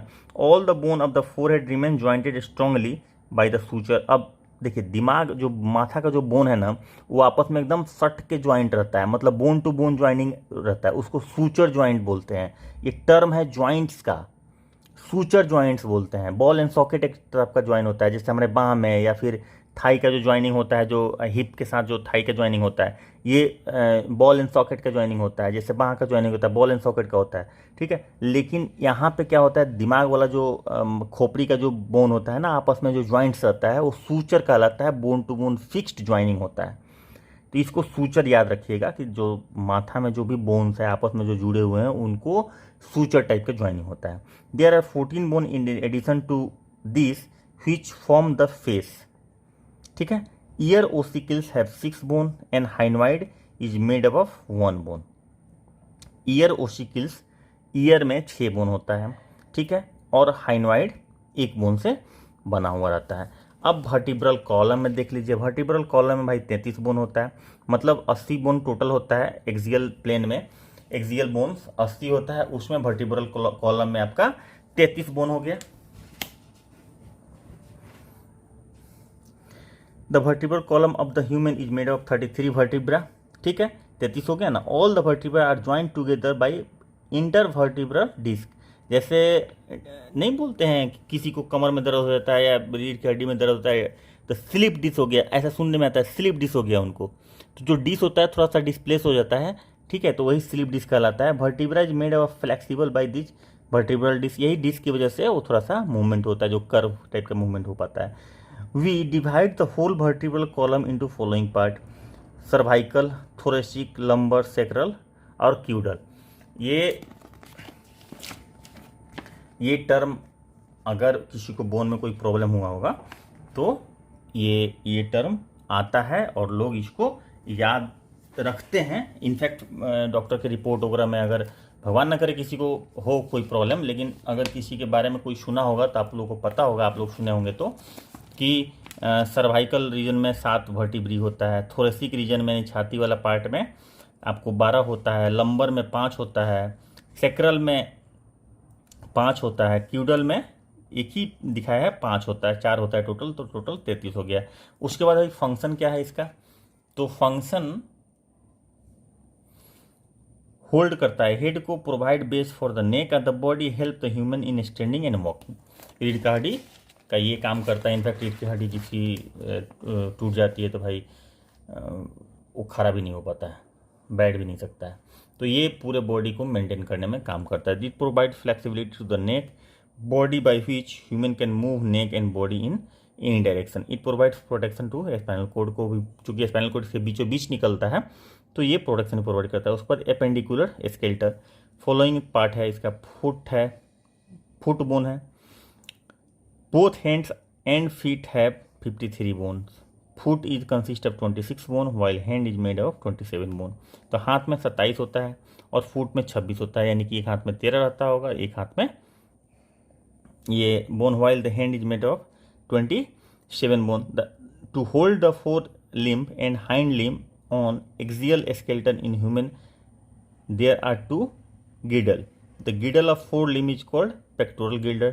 फोर लिम्ब मतलब हाथ वाला जो ऊपर वाला जो होता है ना, गिडल होता है, उसको होल्ड करता है, तो उसको पेक्टोरल गिल्टर बोलते हैं। और जो पैर का जो होता है जिसको पेल्विस गिल्टर बोलते हैं। Pectoral girdle joints with the fore limb is called humerus. मतलब हमारा हाथ का बाह का ऊपर वाला जो पार्ट होता है उसको ह्यूमेरस बोलते हैं, और उसके आगे पेल्विस बोन जो होता है उसको फीमर बोलते हैं। मतलब थाई के बोन को क्या बोलते हैं, फीमर, और बाह के ऊपर वाला पार्ट को क्या बोलते हैं, मतलब किहनी के ऊपर वाला पार्ट को, बोन को क्या बोलते हैं, ह्यूमेरस, और थाई को इंग्लिश में फीवर बोलते हैं। Function of the skeletal system क्या है, ठीक है। अच्छा, इसमें बहुत सारा छोटा छोटा भी बोन रहता है जो हम लोग डिस्कस यहाँ पे नहीं कर रहे हैं, उस पॉइंट ऑफ व्यू से, एग्जाम में पॉइंट ऑफ व्यू से इंपॉर्टेंट नहीं है, हमारे एग्जाम पॉइंट ऑफ व्यू से इंपॉर्टेंट नहीं है, इसलिए उसको डिस्कस हम लोग नहीं कर रहे हैं। जो इंपॉर्टेंट है ये सारी चीज़ याद रखेंगे, इनफैक्ट आप विजुलाइज करेंगे आपको याद हो जाएगा, इसमें रटने की जरूरत नहीं है। फंक्शन क्या है, डेफिनेट शेप बॉडी को देता है, provide protection to soft part of the body, ठीक है, provide base to the muscles for jointing के लिए, help in respiration and nutrition. जो केज होता है, जो रिब्स केज जिसको बोलते हैं, चेस्ट का थोरेसिस जो पार्ट होता है वो ऊपर नीचे होता है तो रेस्पिरेशन में हेल्प करता है। फॉर्म ब्लड कैप्सूल्स, ठीक है, बोन में बनता है blood capsules. Total number of bone in human body 206 से 208 होता है, 208 बच्चों में होता है, 206 बड़े लोगों में होता है। Number of bone during the childhood, ये क्या लिखा है 270, ये गलत है। Total number of bone in head 29 होता है, 4 में फेस में 14, ईयर में 6, हाइंडवाइड 1 और 4 हेड में 29। Total number of bone in the vertebral column 33 होता है। आफ्टर डेवलपमेंट 26 हो गया था, ये फ्यूज कर जाता है, इंटू 1 हो जाता है और 4 फ्यूज करके 1 हो जाता है डेवलपमेंट के बाद, ठीक है। तो ये 26 हो जाता है बाद में, पहले 33 रहता है फिर 26 हो जाता है। Total number of bone of ribs 24 होता है, मतलब 12 होता है। तो longest and strongest bone femur होता है। Longest and strongest bone of the body femur bone of thigh. Strongest actually tibia होता है, टिबिया जो घुटना के नीचे का जो बोन होता है ना वो टिबिया होता है। फीमर लॉन्गेस्ट होता है, स्ट्रॉन्गेस्ट टिबिया होता है। The smallest bone of the body steps, ये बोन ईयर में होता है, कान में होता है सबसे छोटा बोन। और foreman magnum is an aperture found in the school, तो एक छेद होता है स्कल में, फोरमैन मैग्नम उसको बोलते हैं, स्कूल के बोन में होता है उसका छेद, ठीक है। तो लॉन्गेस्ट ये फीमर होता है और स्ट्रॉन्गेस्ट टिबिया होता है, ठीक है। चलिए अब इसके आगे हम देखते हैं name and number of bone of some specific region. तो ईयर, मेलस, इनकस, स्टेप्स, ठीक है, ये दो होता है तो 6 हो गया, मतलब दोनों तरफ 3 हो गया। उसके बाद पाम में मेटाकार्पेल, कार्पेल दोनों तरह का होता है, पाम में मेटाकार्पेल होता है, उसके ऊपर रिस्ट पे कार्पेल होता है। थाई को फीमर बोलते हैं, नी को पटेला बोलते हैं, जो नी कैप जिसको बोलते हैं उसको पटेला बोलते हैं, और सोल में मेटाटर्सल होता है और टर्सल होता है। ठीक है, तो कार्पेल पाम में मतलब कि तलहथी में हो गया, और उसके रिस्ट पे जो होता है मेटाकार्पेल होता है, उस मेटाकार्पेल होता है पाम में, और रिस्ट पे होता है कार्पेल होता है। उसी तरह सोल में मेटाटर्सल होता है, और टर्सल होता है जो ज्वाइंट्स होता है नी और टिबिया का। उसके बाद अपर आर्म की बात करें तो अपर आर्म में ह्यूमरस हो गया, फोर आर्म में रेडिया और अल्ना 2 बोन होता है, रिस्ट में कार्पेल्स हो गया, देखिए यहाँ पे आ गया ना रिस्ट में। उसके बाद फेलेंजिज जो उंगली का बोन होता है, उसके बाद हाइंड लिम, टिबिया फाइबुला, मतलब घुटना के नीचे का जो बोन होता है टिबिया और फाइबुला, ये टिबिया ही स्ट्रॉन्ग होता है। एंकल में टर्सल होता है, एंकल को टर्सल बोन बोलते हैं, मेटा टर्सल और टर्सल जो एंकल वाला जो हम पार्ट बोल रहे थे। एक्सटर्नली होता है मेनली मेड होता है कार्टिलेज। अब कान जो है वो कार्टिलेज का बना हुआ रहता है, ध्यान रखेंगे, वो बोन का बना हुआ नहीं रहता है। The muscles of bones are join together by tendon. ठीक है, तो मसल से बोन को जुड़ता है, हम लोग पहले भी पढ़ चुके हैं, जिनको इसके पहले वाला वीडियो अगर देखे होंगे, इसके पहले के पहले जो भी वीडियो इसके पहले हम लोग बायोलॉजी का पढ़े हैं तो उनको मिला होगा कि मसल्स टू बोन ज्वाइंट करता है टेंडन। ठीक है, टेंडन, और बोन टू बोन ज्वाइन करता है cartilage. The muscles which join bone to bone is called ligament, cartilage नहीं लिगामेंट। तो मसल से बोन का ज्वाइनिंग टेंडन करता है, ये सवाल पूछता है। और मसल्स बोन से बोन के बीच में जो ज्वाइन करता है उस मसल्स का नाम लिगामेंट है। तो ये भी सवाल पूछता है, बहुत बार पूछा है। आप लोगों को क्वेश्चन जब डिस्कस करेंगे तो आप लोगों को पता चल जाएगा। प्लीज़ सब्सक्राइब कर लीजिएगा जो लोग नहीं किए हैं, और जो लोग नहीं आए हैं दोनों लोग सब्सक्राइब कर लीजिएगा, ताकि कोई वीडियो छूटे नहीं। और बीच में स्किप वीडियो करके मत देखिएगा, मज़ा भी नहीं आएगा, समझ में भी नहीं आएगा, और क्वेश्चन भी नहीं बनेगा। तो भैया जब पढ़ रहे हैं तो थोड़ा सही से पढ़ ले ताकि क्वेश्चन बनाए।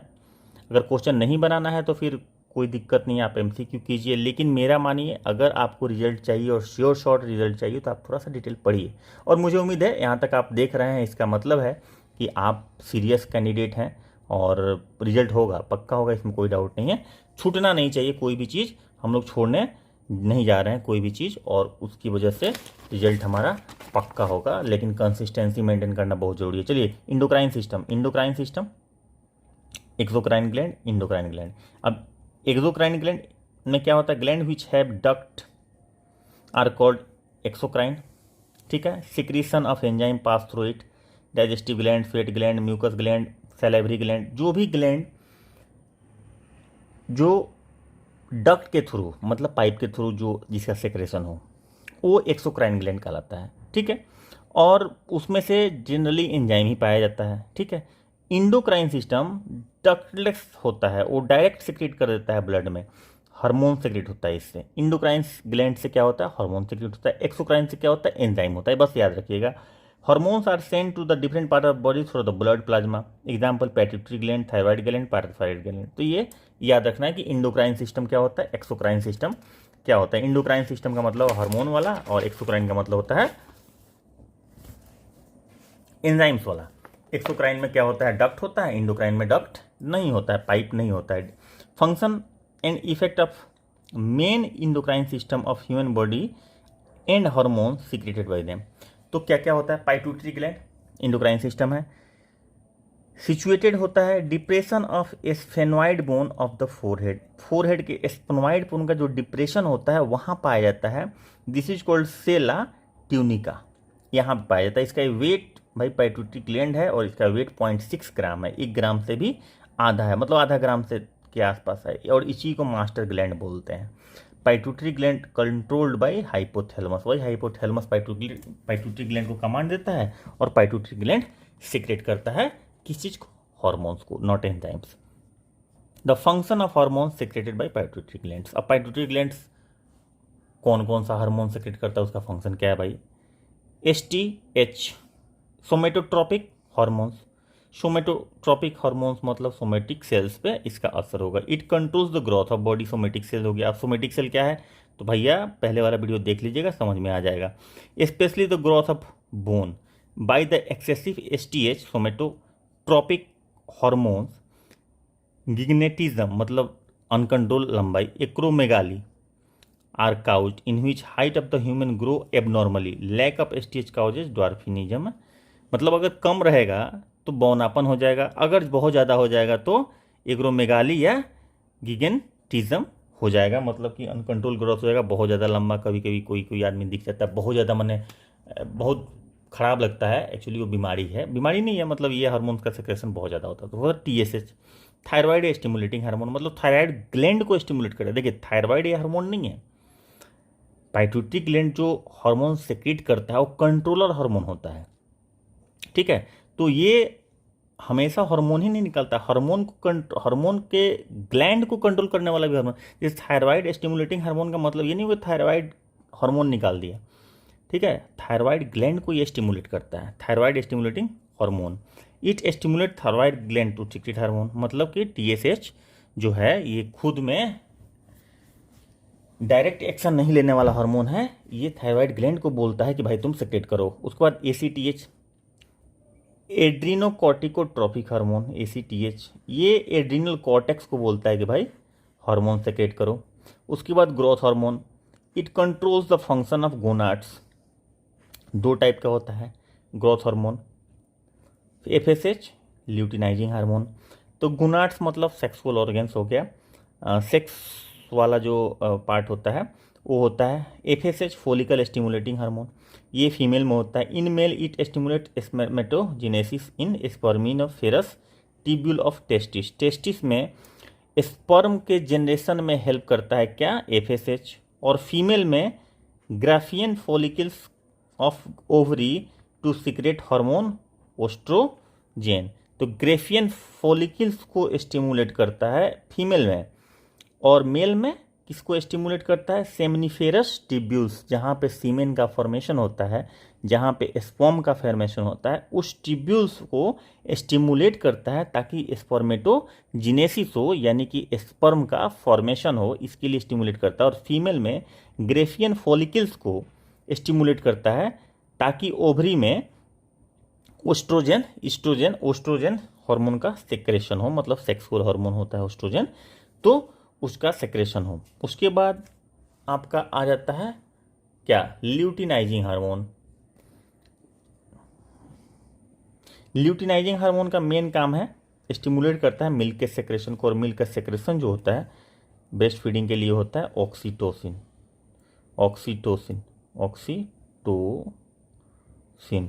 ऑक्सीटोसिन को हार्मोन का सेक्रेशन बढ़ा देता है, तो मिल्क का फीडिंग आसान हो जाता है। उसके बाद ADH ल्यूटिनाइजिंग हार्मोन तो हो गया, इलेक्ट्रोजेनिक हार्मोन, LTH इसको बोलते हैं। ल्यूटिनाइजिंग हार्मोन हम लोग नहीं देखे, ल्यूटिनाइजिंग हार्मोन यहाँ पे है, ये जो दो तरह का था, कौन, गोनाडोट्रोपिक हार्मोन, ग्रोथ हार्मोन जो दो तरह का है, फॉलिकल स्टिमुलेटिंग हार्मोन और ल्यूटिनाइजिंग था interstitial cell stimulating hormone, secretion of testosterone hormones takes place in male and case of female oestrogen hormone secreted. Luteinizing hormone में एस्ट्रोजन सिक्रेट होता है और मेल में टेस्टोस्टेरोन हार्मोन सिक्रेट होता है। हाँ, LTH लैक्टोजेनिक हार्मोन, ये मिल्क के सेक्रेशन के लिए यूज करता है ताकि मिल्क का सेक्रेशन हो। और उसके बाद ADH आता है anti diuretic hormone, it causes increase in blood pressure.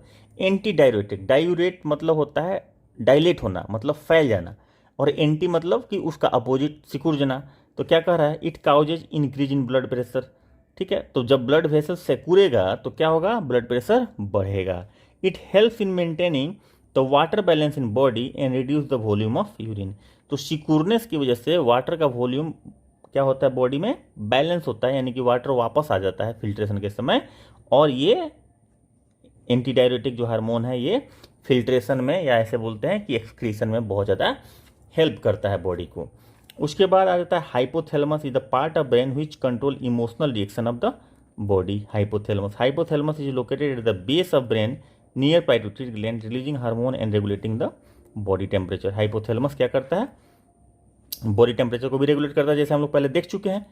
तो जो लोग वीडियो स्किप किए होंगे उनको पता नहीं होगा, भाई जाके देख लीजिएगा। और जो लोग सब्सक्राइब नहीं किए हैं भाई सब्सक्राइब कर दीजिएगा। ये इतना देर तक देख रहे हैं इसका मतलब कि आपको अच्छा लग रहा है, तो मज़ा आ रहा हो तो लाइक और सब्सक्राइब कर दीजिएगा।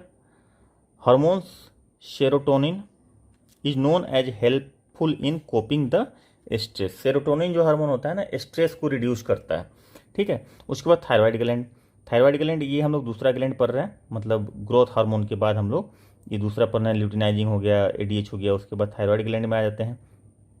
तो थायराइड ग्लैंड में क्या है,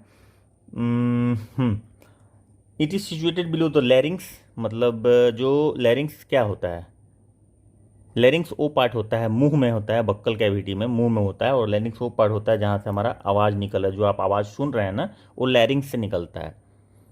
तो वॉइस बॉक्स बोलते हैं लैरिंग्स को, ठीक है। तो लैरिंग्स जो होता है वो हमारे बक्कल कैविटी में होता है, और वॉइस बॉक्स बोलते हैं क्योंकि पूछता है कभी कभी कि हाँ आवाज़ जो बोलते हैं जो आप सुन रहे हैं वो आवाज़ कहाँ से निकलता है, तो लैरिंग्स से निकलता है। तो लैरिंग्स के जस्ट नीचे होता है, बोथ साइड रेस्पिरेटरी ट्रैक के पास होता है, throat of the human. Goitre जो डिजीज होता था ना पहले, ग्वाइटर मैंने गला घोट, बहुत बड़ा बड़ा गला किसी का निकला हुआ रहता था, वो थायराइड ग्लैंड का ही एक्सटेंशन था। आयोडीन की कमी की वजह से थायराइड के जो फॉलिकल्स था बहुत ज़्यादा बढ़ जाता है।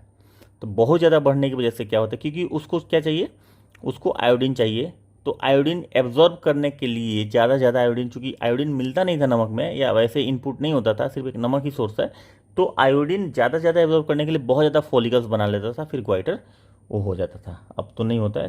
The hormone secreted bye it is called thyroxine and try iodothyronine. The hormone of thyroxine contain iodine.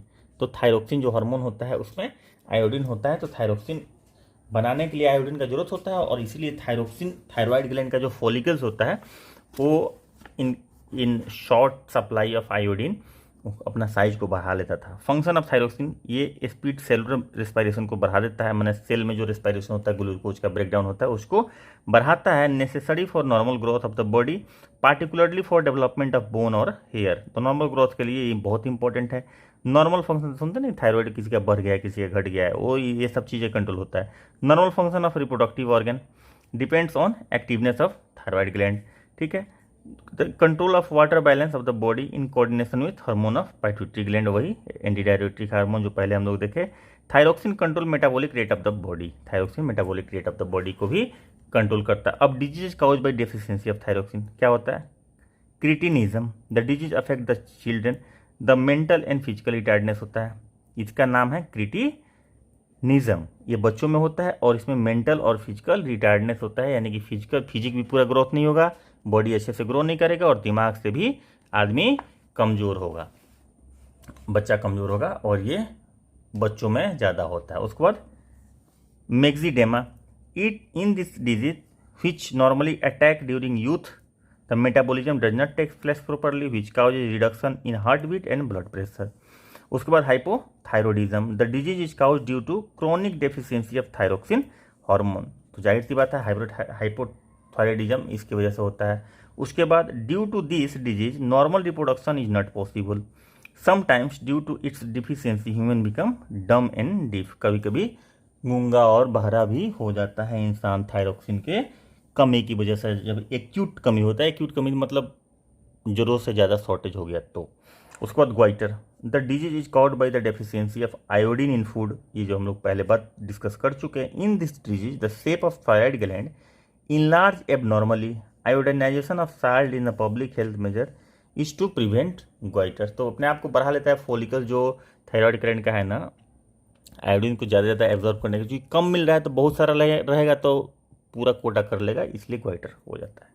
उसके बाद जो अब नहीं होता है क्योंकि सारे नमक में आयोडीन है। Disease is cause by excessive thyroxine, अब ज़्यादा होगा तो क्या, ये तो था कम होने की वजह से। क्रिटिनिज्म होगा बच्चों में, मेंटल और फिजिकल रिटार्डनेस। मैक्सिडीमा होगा, नॉर्मल अटैक करता है, यूथ में ये अटैक करता है, और इसमें प्रॉपर ग्रोथ नहीं होता है, रिप्रोडक्शन का भी नहीं होता है, और हार्ट बीट और ब्लड प्रेशर रिड्यूस रहता है। और हाइपोथायरॉयडिज्म मतलब कम होने की वजह से कभी डीम डेफ ये सब हो सकता है, ग्वाइटर भी कम होने की वजह से होता है। लेकिन जब ज़्यादा होता है तो क्या होता है, एक्सेसिव एक्सोथेल्मिक ग्वाइटर होता है। It in this case disease eye get blood out of the eye socket and increase metabolic rate, eye किसी का बाहर बाहर की तरह दिखता है, उसको एक्सोथेल्मिक ग्वाइटर बोलते हैं। उसके बाद पाराथायरॉयड ग्लैंड क्या होता है, this is situated in the right back of the thyroid gland, thyroid gland का जस्ट पीछे होता है, जस्ट पीछे होता है थ्रोट में।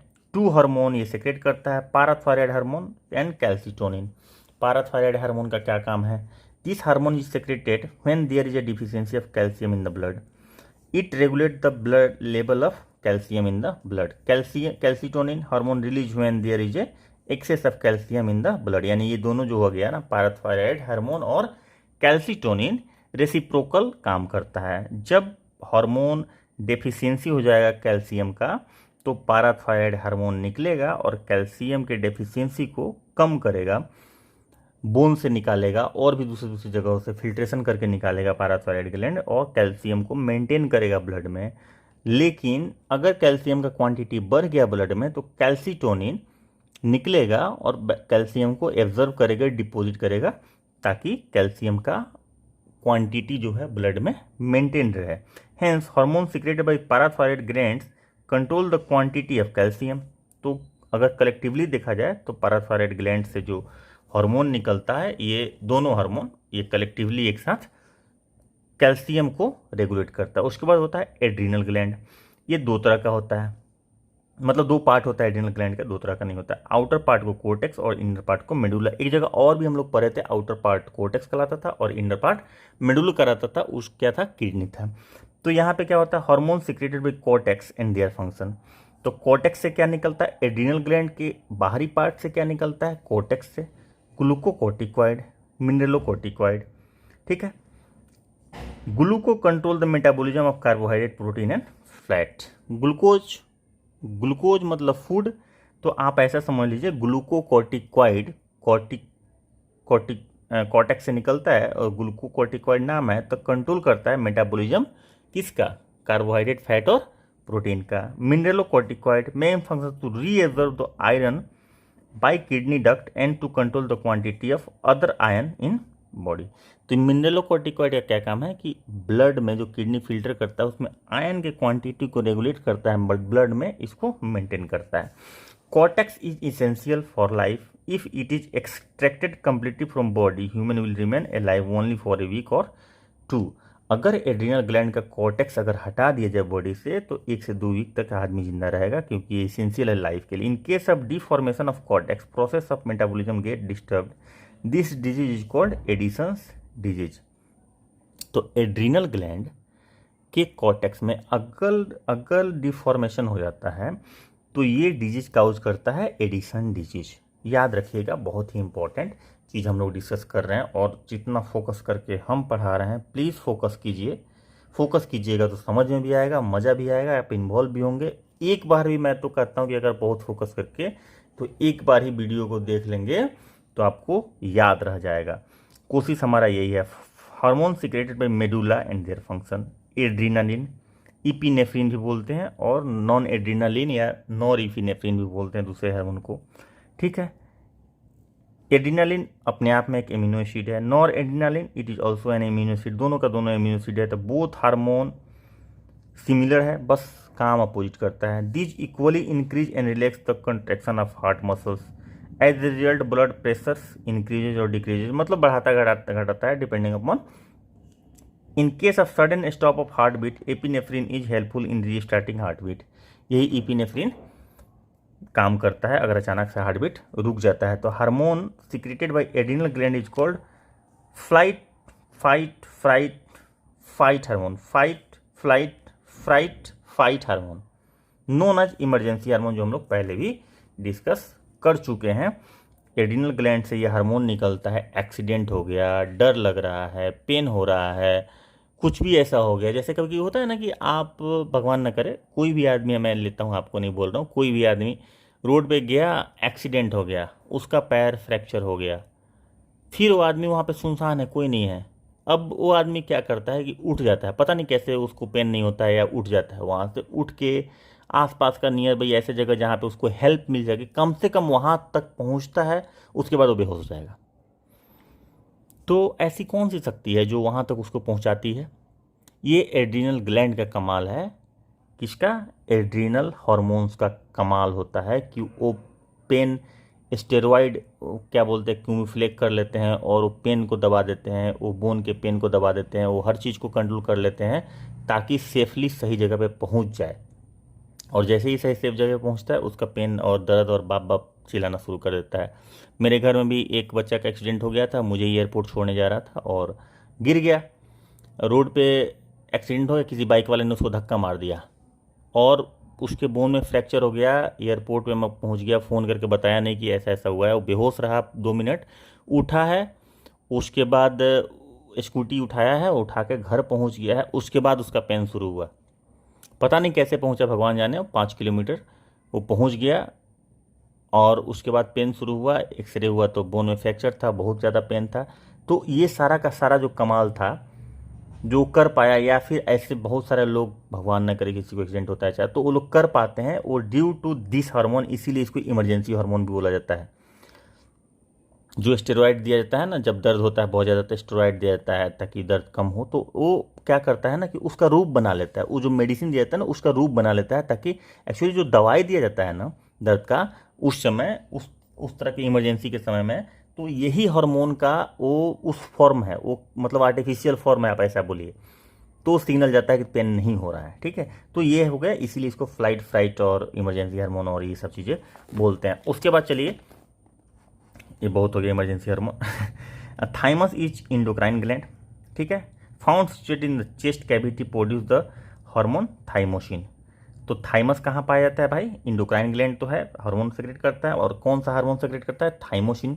Situated, it stimulate the immune system which advance in age, it secretion decrease करता है। Thymus gland immunity hormone stimulate करता है, इम्यूनिटी सिस्टम को आपके मजबूत करता है, और एज के साथ इसका सिक्रेशन कम होता है। उसके बाद आता है गोनाड्स, जो भी सेक्सुअल पार्ट्स है, उसको गोनाड्स बोलते हैं कलेक्टिवली, एक साथ सबको। तो ओवरी फीमेल में होता है, फॉलोइंग हार्मोन सिक्रेट करता है। तो ओवरी क्या करता है? Estrogen, complete the development of reproductive organ. Estrogen जो रिप्रोडक्टिव ऑर्गन है उसका डेवलपमेंट कंप्लीट करने में हेल्प करता है। क्या? एस्ट्रोजन। तो फीमेल में एस्ट्रोजन का सेक्रेशन होता है। उसके बाद progesterone, stimulate the thickening of uterus lining during ovarian cycle. तो यूटेरस को रेडी करता है ये कंसीव करने के लिए। उसके बाद relaxin, during pregnancy it found in uterus and placenta. ये रिलैक्स करता है ताकि सर्विक्स को, ताकि बच्चा का डिलीवरी आसानी से हो सके। Relaxin hormone, this hormone is smoothen hormone smoothen the pubic symphysis and its widen the uterine cervix so that child's delivery easy हो सके। उसके बाद oxytocin hormone, it which helps in contraction of uterine wall during childbirth and play important role in release of milk from mammary gland secreted by hypothalamus। तो ये क्या करता है oxytocin, कि ये सिक्रीशन बढ़ाता है मेमरी ग्लैंड का, ताकि मिल्क का प्रोडक्शन हो सके। उसके बाद टेस्टिस, मेल में आ जाइए। Hormone secreted bye is called testosterone बोलते हैं। Motivate the sexual behaviour and growth of secondary sexual character. तो एस्ट्रोजन से सेकेंडरी सेक्सुअल कैरेक्टर फीमेल में आता है। सेकेंडरी सेक्सुअल कैरेक्टर का मतलब क्या हुआ, और प्राइमरी सेक्सुअल कैरेक्टर जो अंग है, जो पार्ट्स है बॉडी का, ठीक है, वो तो होता है, तो वो प्राइमरी होता है। लेकिन सेकेंडरी जो एक एज के बाद, प्यूबर्टी के बाद, मतलब यौवन के बाद, लड़का या लड़की में जो कैरेक्टर शो करता है, जिससे कि अपीयरेंस में पता चलता है, जैसे कि ब्रेस्ट का साइज बढ़ता है, जैसे मस्कुलर डेवलपमेंट हो जाता है मेल में, फीमेल में उसका साइज बढ़ता है, ब्रेस्ट का साइज बढ़ता है। तो ये सब सेकेंडरी सेक्सुअल कैरेक्टर है। तो सेकेंडरी सेक्सुअल कैरेक्टर को स्टिमुलेट करता है टेस्टोस्टेरोन, और फीमेल में एस्ट्रोजन करता है। ठीक है, तो ये हो गया। उसके बाद primary function of endocrine gland is to eccrine gland. Eccrine gland एक होता है क्या प्रोड्यूस करना? स्वेट प्रोड्यूस करता है इक्राइन ग्लैंड। स्वेटिंग और पर्सपायरेशन और स्वेटिंग दोनों एक ही टर्म है, ठीक है ना। Is nature's way of lowering the internal temperature of the body. जैसे प्लांट में हम लोग बोटनी में ट्रांसपीरेशन पढ़े थे ना, जिससे बॉडी का टेम्परेचर लो करता है, इसी तरह स्वेटिंग से बॉडी का टेम्परेचर कंट्रोल होता है। गर्मियों में जो पसीना हम लोग को होता है वो क्यों होता है? इसीलिए होता है ताकि हमारा बॉडी का टेम्परेचर कम हो। जैसे घड़ा में ठंडा पानी कब रहता है? जब घड़ा से पानी पसीजता है। उसी तरह से बॉडी भी अपने आप को रेगुलेट करता है, बॉडी के टेम्परेचर को। स्वेट ग्लैंड प्रेजेंट कहाँ होता है? स्किन में होता है। व्हेन एक्सपोज टू सनलाइट और skin get darker due to presence of melanin. Melanin का ग्रोथ ज़्यादा होता है। मेलानिन एक पिगमेंट है जो कि स्किन में उसका ग्रोथ होता है, ठीक है। वो हरास लाइट को झेलने के लिए होता है, और वो कब होता है? जब सनलाइट ज़्यादा पड़ता है तो स्किन का कलर डार्क हो जाता है। डार्क इसीलिए होता है ताकि वो हरास सिचुएशन को झेल सके। अब चलिए रेस्पिरेटरी सिस्टम। तो रेस्पिरेटरी सिस्टम में क्या है? The most important organ of respiratory system of the human is क्या है, लंग्स है, जो हम लोग पढ़ चुके। Where exchange of gases takes place, मतलब गैस का एक्सचेंज होता है। उसके बाद आपका आ जाता है all those organ come under respiratory system which help in exchange of gases. कौन कौन है, नेसल पैसेज, नाक वाला, उसके बाद फेरिंग्स आता है, लिरिंग्स आता है जी, आवाज़ निकलता है जिसको वॉइस बॉक्स, देखिए यहाँ पे लिखा है ना वॉइस बॉक्स, तो याद रखिएगा। उसके बाद ट्रैकिया आता है, ब्रोंकी होता है, ब्रोंकियोल होता है, लंग्स होता है, ठीक है। तो ये सब चीज़ें हैं। अब नेसल पैसेज क्या है, नाक वाला पार्ट।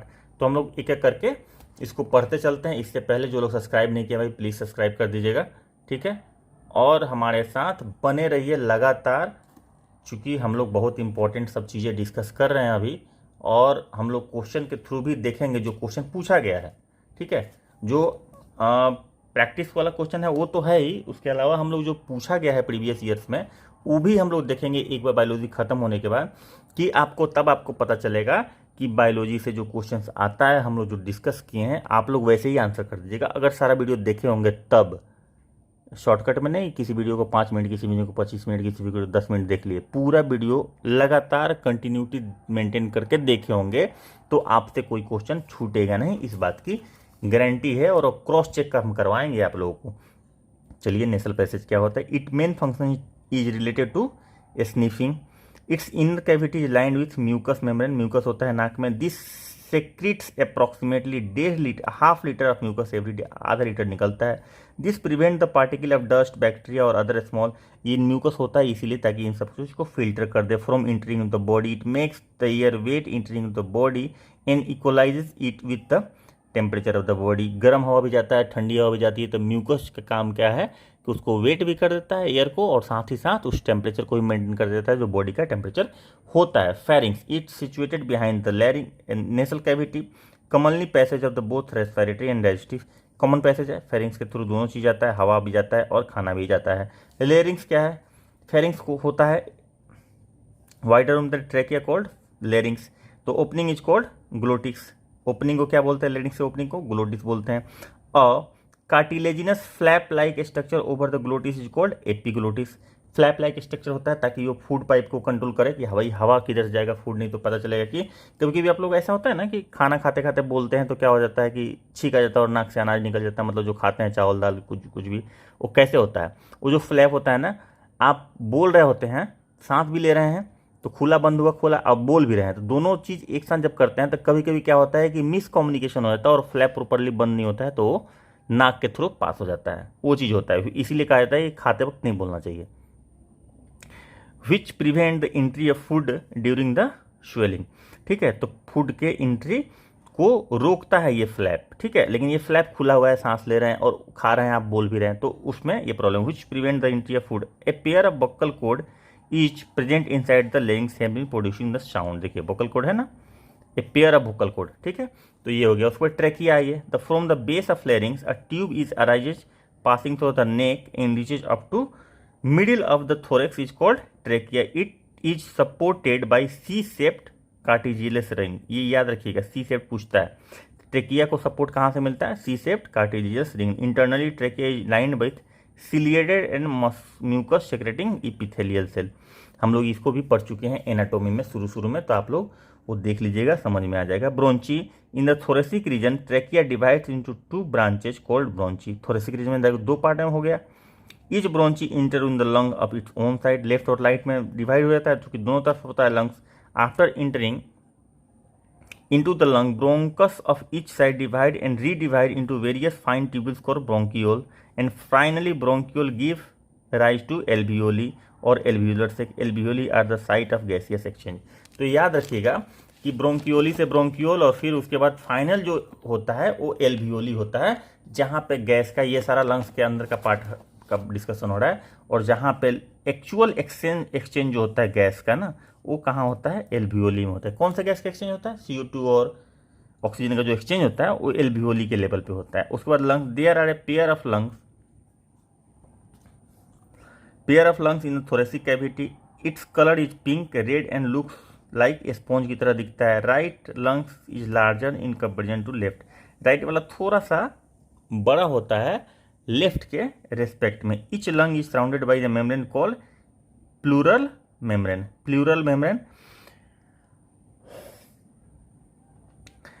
पेरिकार्डियल मेम्ब्रेन कहाँ था, हार्ट को कवर करने वाला। प्लूरल मेम्ब्रेन कहाँ है, लंग्स को कवर करने वाला। There is a network of blood capillaries, here oxygen enter in the blood and CO2 release out of the blood. उसके बाद आता है,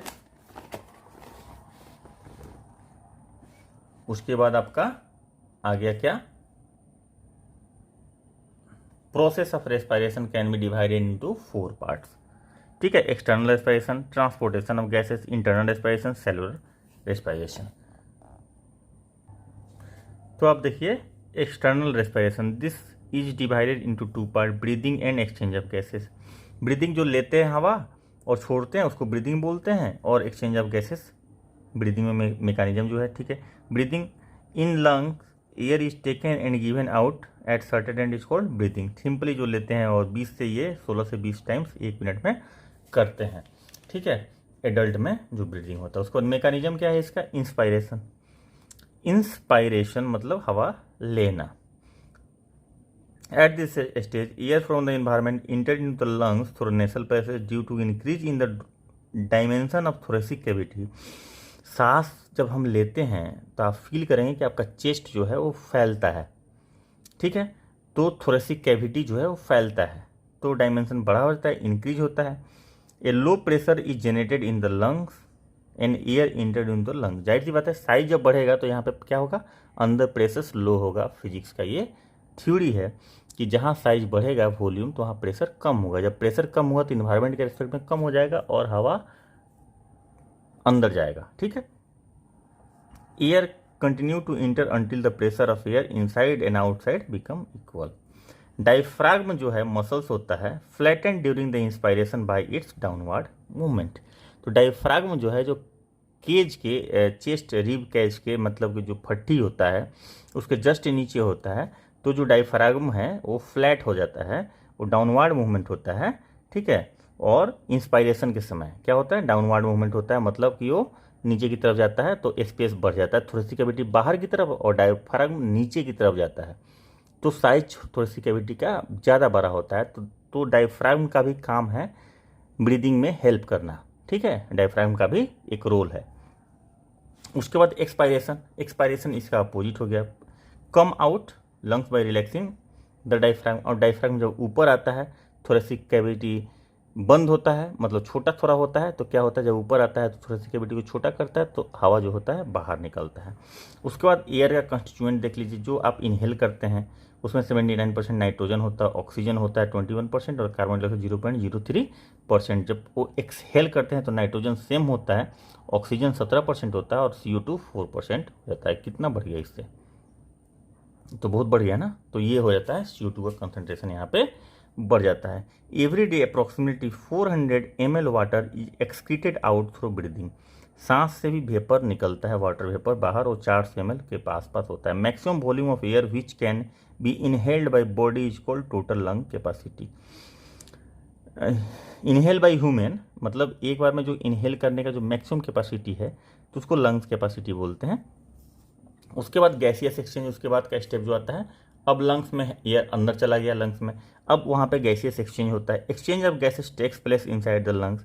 this gaseous exchange takes place on the basis of concentration gradient through the normal diffusion.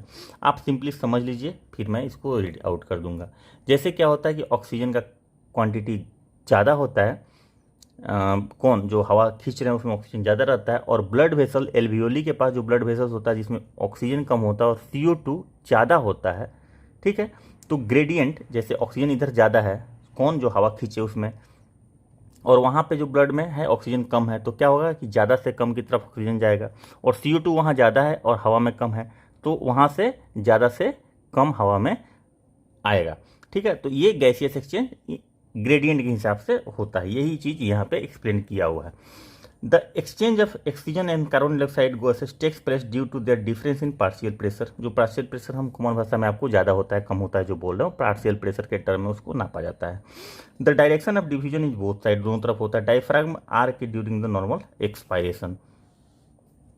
अच्छा, hiccups of human generally occur due to the forceful downward shifting of diaphragm. Hiccups कब होता है, forceful डायफ्राग्म का जब डाउनवर्ड शिफ्टिंग होता है तब। Upper part of respiratory tract is provided with the a small hair like structure called cilia, upper part में cilia होता है जो आपका ये क्या बोलते हैं कि रेस्पिरेटरी ट्रैक में होता है सिलिया, ठीक है। उसके बाद ट्रांसपोर्टेशन ऑफ गैसेज, फिर ट्रांसपोर्ट कैसे होता है, the process of reaching of the gases oxygen and CO2 from lungs to cells of the body and coming back again to lungs is called transportation of gases.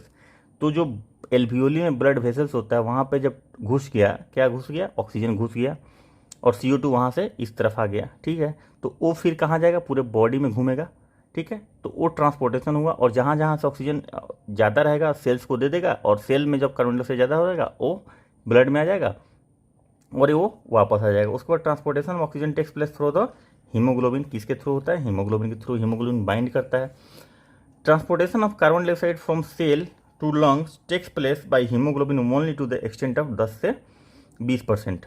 तो haemoglobin के through transportation oxygen का maximum होता है, लेकिन CO2 का transportation haemoglobin के through 10 से 20% ही होता है।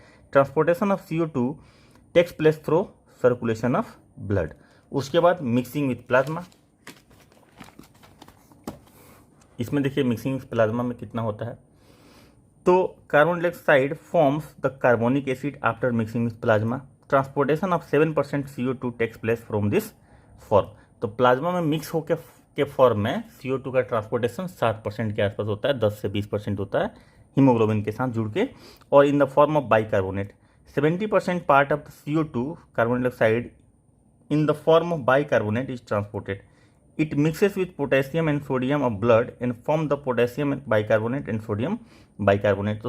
तो मिक्स हो जाता है ब्लड के से और सोडियम और पोटेशियम के साथ बाइकार्बोनेट बना लेता है CO2 और उसके फॉर्म में इसका ट्रांसपोर्टेशन 70% होता है। यानी कि CO2 का जो मैक्सिमम ट्रांसपोर्टेशन होता है वो बाइकार्बोनेट के फॉर्म में होता है, सेकंड मैक्सिमम हीमोग्लोबिन और सबसे कम प्लाज्मा में मिक्स होकर बनता है।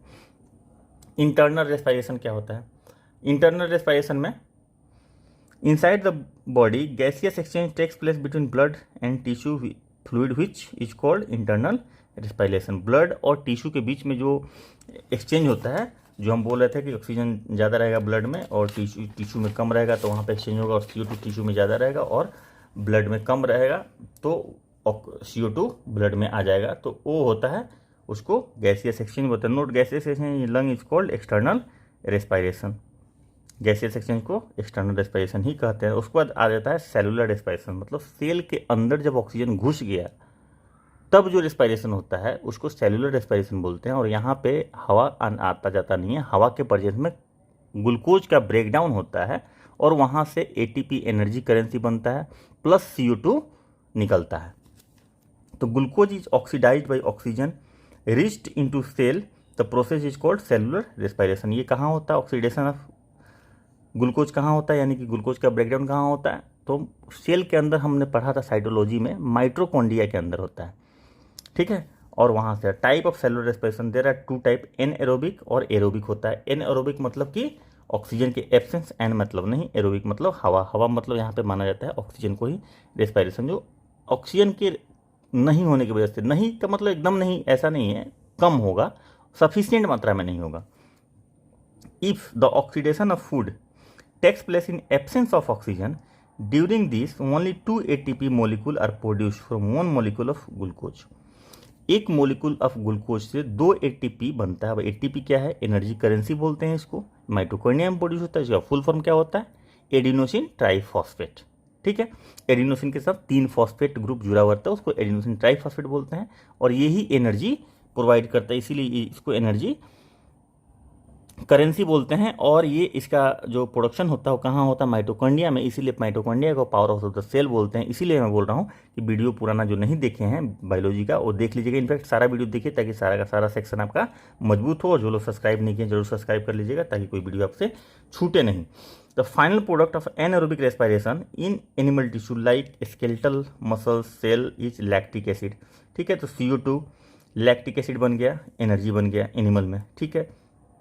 इसमें क्या होता है देखते हैं, ये जो लैक्टिक एसिड है जब एनारोबिक रेस्पिरेशन होता है तो लैक्टिक एसिड का फॉर्मेशन होता है एनिमल बॉडी में, ठीक है। यानी कि हम लोगों में जैसे कि आप क्या करते हैं, जैसे कि आप नॉर्मली बहुत नहीं चलते हैं, बहुत मेहनत नॉर्मली नहीं करते हैं और किसी दिन बहुत मेहनत करते हैं, तो बहुत मेहनत करते हैं तो आपके हाथ पैर में दर्द होता है ना, वो इसलिए होता है कि लैक्टिक एसिड का फॉर्मेशन होता है। अब आप बोलिए कि हम तो सांस प्रॉपर ले रहे थे, प्रॉपर सांस ले रहे हैं तो प्रॉपर ऑक्सीजन जा रहा है। फिर लैक्टिक एसिड कैसे बना, एनारोबिक रिएक्शन कैसे हुआ, तो वो इसलिए हुआ कि जब आप नॉर्मल कंडीशन में जितना कंज्यूम कर रहे थे ऑक्सीजन, उतना ऑक्सीजन जितना आपने एबनॉर्मल कंडीशन में जितना आपने ऑक्सीजन का कंजप्शन किया, ग्लूकोज का ब्रेकडाउन किया, वो जितना ऑक्सीजन था उतना सफिशिएंट नहीं था ग्लूकोज के ब्रेकडाउन को मीट करने के लिए, एनर्जी प्रोड्यूस करने के लिए।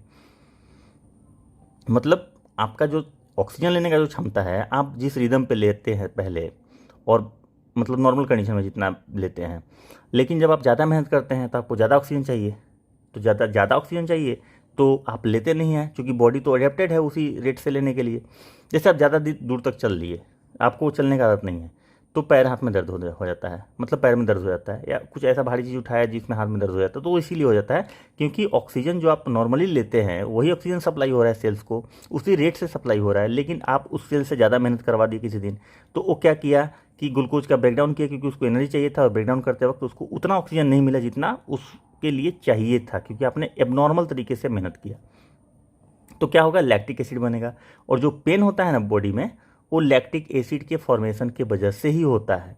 इसीलिए जब हाथ पैर दबाया जाता है कि दबा दो भाई हाथ पैर, तो पेन जाता है ना, वो क्यों जाता है, क्योंकि जब आप मसल्स को दबाते हैं तो क्या होता है, ब्लड वहाँ पे रुकता है, और जब ब्लड रुकता है तो ऑक्सीजन वहाँ पे सफिशिएंट सप्लाई हो जाता है, क्योंकि ब्लड में तो ऑक्सीजन है, तो ऑक्सीजन वहाँ पे रुकता है, ज़्यादा देर तक रुकता है, रुकता है तो क्या हो जाता है कि ऑक्सीजन जो चाहिए होता है ग्लूकोज के ब्रेकडाउन के लिए, कंप्लीट ब्रेकडाउन के लिए, वो ऑक्सीजन मिल जाता है, तो लैक्टिक एसिड का भी ब्रेकडाउन हो जाता है, और वो ब्रेकडाउन होकर CO2 में कन्वर्ट हो जाता है, और वो पेन धीरे धीरे धीरे धीरे चला जाता है।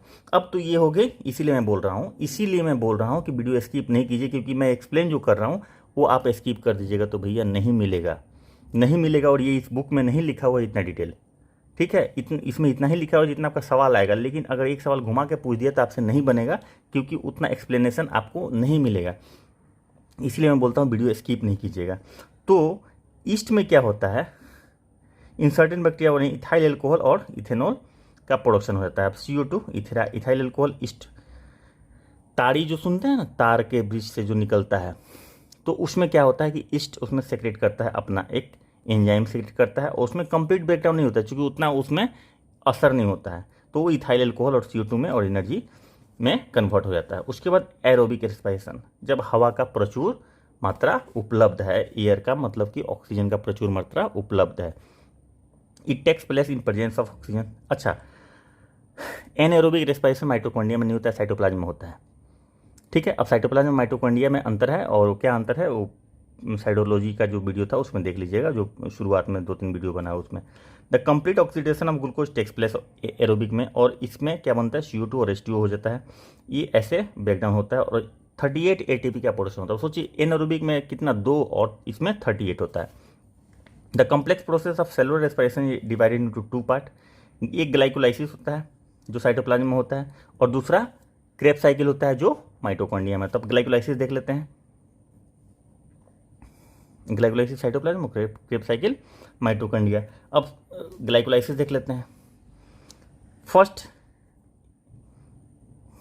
इब्डेन Meyer pathway, done by Embden Meyer pathway, इनके द्वारा किया गया था, therefore it is also called EMP pathway, इसीलिए इसको EMP पाथवे बोलते हैं। Glycolysis is present in both type of respiration, aerobic और anaerobic.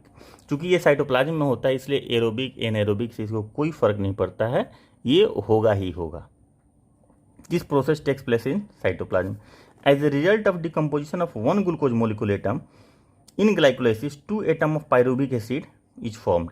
Actually glucose molecule 6 carbon atom का होता है, C6H12O6 इसका फार्मूला होता है, पहले आप देख लीजिए, यहाँ पे देखिए, ये है ना ग्लूकोज C6H12O6, तो ये पायरुविक एसिड में 2 पायरुविक एसिड बनाता है।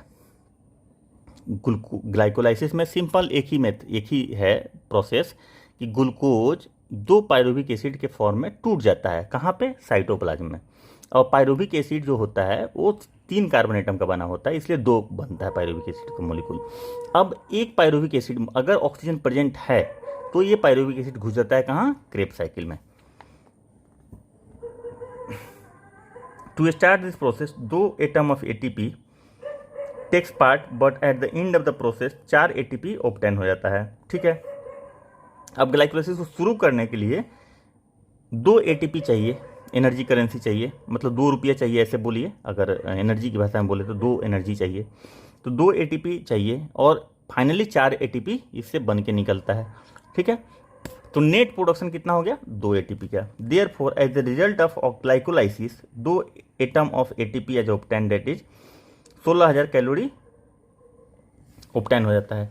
There is no need of oxygen in glycolysis, glycolysis में ऑक्सीजन की जरूरत नहीं होता है। Hence this process is similar to in both aerobic and aerobic, इसीलिए ये दोनों प्रोसेस में रेस्पिरेशन में सेम होता है, एरोबिक हो चाहे एनएरोबिक हो। In this process 4 molecule of hydrogen formed which is used in converting NAD to 2 molecule of NADH2. ठीक है, the enzyme which take parts in glycolysis during the respiration is found in cell cytoplasm, cytoplasm में ही होता है इसका ये enzyme जो इसमें use होता है। उसके बाद अगर ऑक्सीजन प्रेजेंट है सफिशिएंट मात्रा में तो वो पायरुविक एसिड घुसता है लिंक रिएक्शन के थ्रू क्रेब्स साइकिल में। तो it was described by Hans Kreb, इसलिए इसको क्रेब्स साइकिल बोलते हैं। ठीक है, 1937 में इसका खोज हुआ था। This is also called citric acid cycle और ट्राई कार्बोजिलिक एसिड साइकिल, मतलब 3 कार्बन का साइकिल होता है। The process is completed inside the mitochondria in the presence of specific enzyme, specific enzyme के प्रेजेंस में माइटोकॉन्ड्रिया के अंदर ये प्रोसेस कंप्लीट होता है। The breakdown of pyruvate into CO2 and H2O energy takes part in mitochondria. 2 molecule of each ADP and ATP are formed. 2 molecule बनता है। In this cycle 4 pair of hydrogen atom are release, 4 pair hydrogen atom release होता है, यानी कि 8 hydrogen atom release होता है। जाहिर सी बात है, 2 पायरुविक एसिड 2 घुसा तो 4 बनाया, 4 पेयर बनाया मतलब 8 बनाया। In complete cycle 2 molecule of pyruvic acid produces 12 molecule of carbon dioxide. In our system maximum number of ATP molecules are formed during Kreb cycle, तो सबसे ज़्यादा क्रेब साइकिल में बनता है अपने सिस्टम में। उसके बाद production of energy by oxidation of pyruvic acid 1 molecule of ATP, 5 molecule of NADH and 1 molecule of NADH2 are form, मतलब एक पायरुविक एसिड से 5 मोलिकुल ATP व 1 मोलिकुल ATP, 5 NADH और 1 मोलिकुल NADH2 बनता है। From 1 molecule of NADH 3 molecule of ATP बनता है। ठीक है, तो 5 मोलिकुल बना तो 5 3 15 ये हो गया। And from 1 molecule of NADH to 2 molecule of ATP बना। ठीक है, तो ये कितना बन रहा है, तो ये बन रहा है 1, तो 2 हो गया।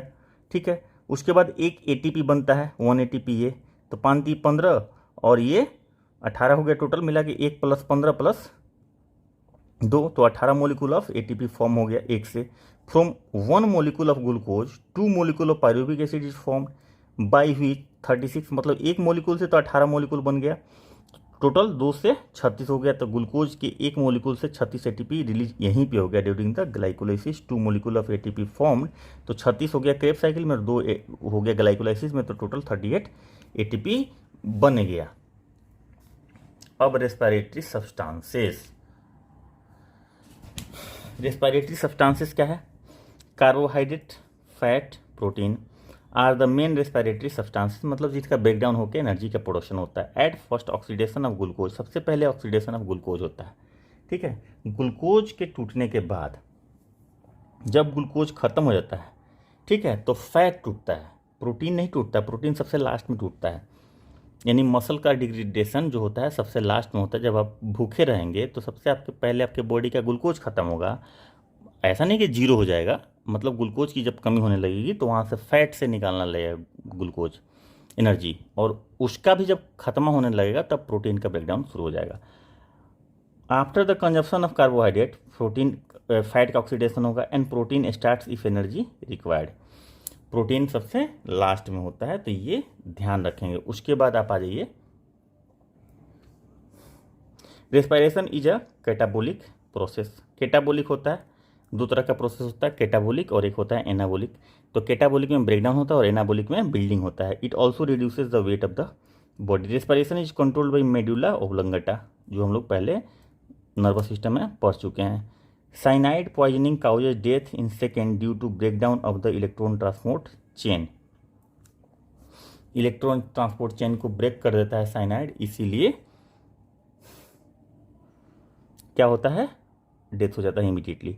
यूस्टेरियन tubes help in equalizing the pressure on either side of the ear drum.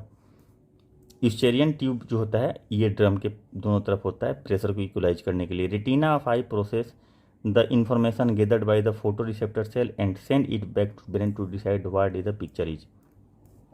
तो क्या होता है, रेटिना कलर देखने के लिए होता है, रॉड सेल होता है और रेटिना होता है। तो कौन सेल होता है रेटिना में, रॉड सेल होता है। तो रॉड सेल जो होता है वो क्या होता है, व्हाइट और ब्लैक और व्हाइट देखता है, और कौन सेल जो होता है वो कलर वाला देखता है। The part of I which is responsible for conversion of image of an object into neural signal is called is optic nerve. Optic nerve ये काम करता है, जो न्यूरल सिग्नल को पिक्चर में कन्वर्ट करता है उसको ऑप्टिक नर्व बोलते हैं।